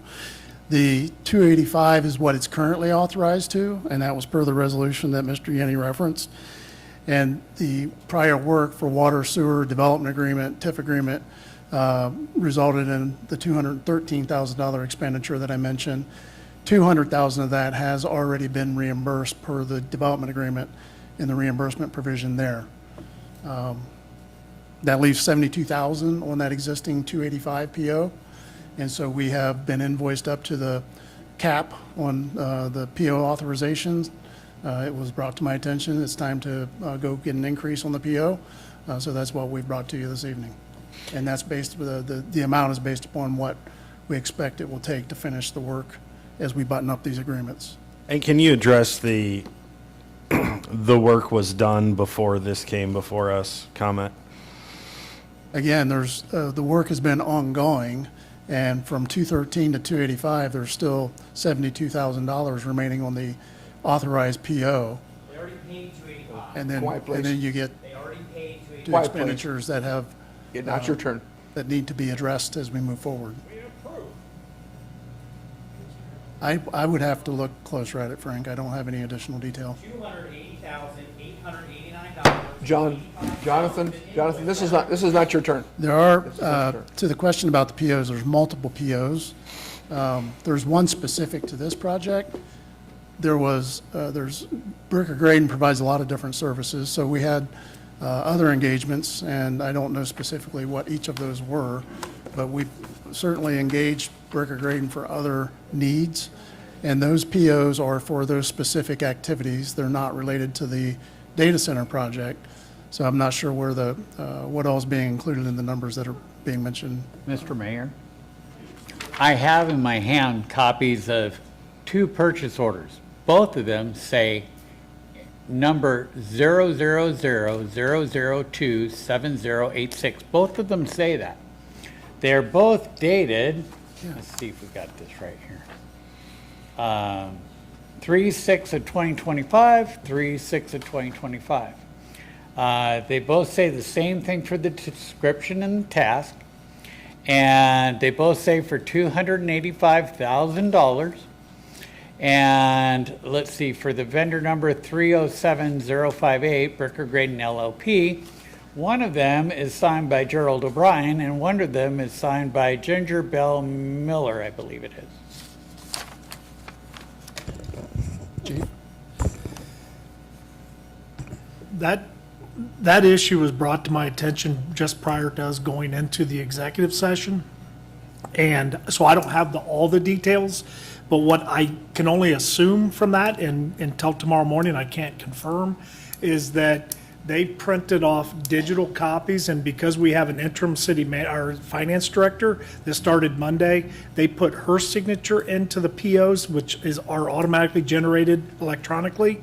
And if they printed that request off from the software, it would have that on there. But they should have a paper copy that would have Jerry's signature, which may very well be what he's got. He may have the original, but also a digital copy that was printed today that would have the new, because you can't have a history in your signature line for electronic printing, is the only thing I can assume, and I can figure that out in the morning with conversations with the finance department. Chief, I don't want to put you in the situation to assume what the answer is. What I am prepared to do is to make a motion to table this. Second.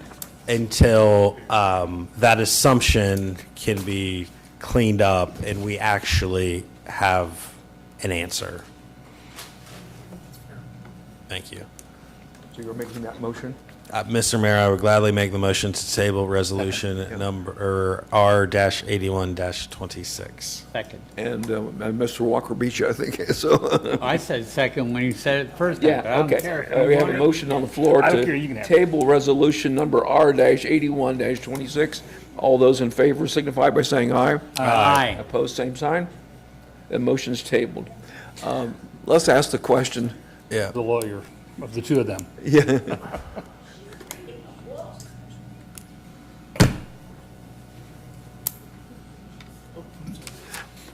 We're trying to discuss the signature page, so I missed whatever you did. With the hour past 10, is the stage, is there any negative consequence if we don't proceed through the agenda? If we would adjourn at this point, what happens?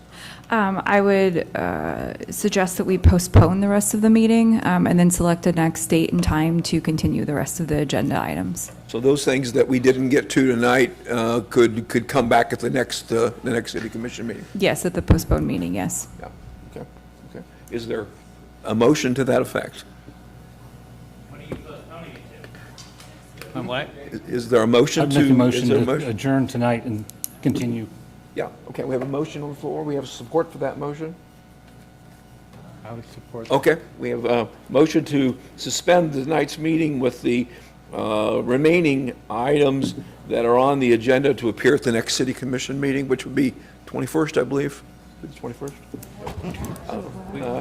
We have a motion, so we're going to ask for a vote for that. All those in favor of signifying that, signify by saying aye. Well, Wait. hold on a second. Commissioner Simmons, I believe that, We have another meeting scheduled this week that, yes, we do have Right. an executive session. Right. But we could tag the rest of this on this rather than making these people go wait a whole 2 weeks. The only problem with that, of course, is that they may have conflicts, and it may be easier to have them come back in 2 weeks and do that and have it, Second. yeah, plenty of notice. Go home and lay down.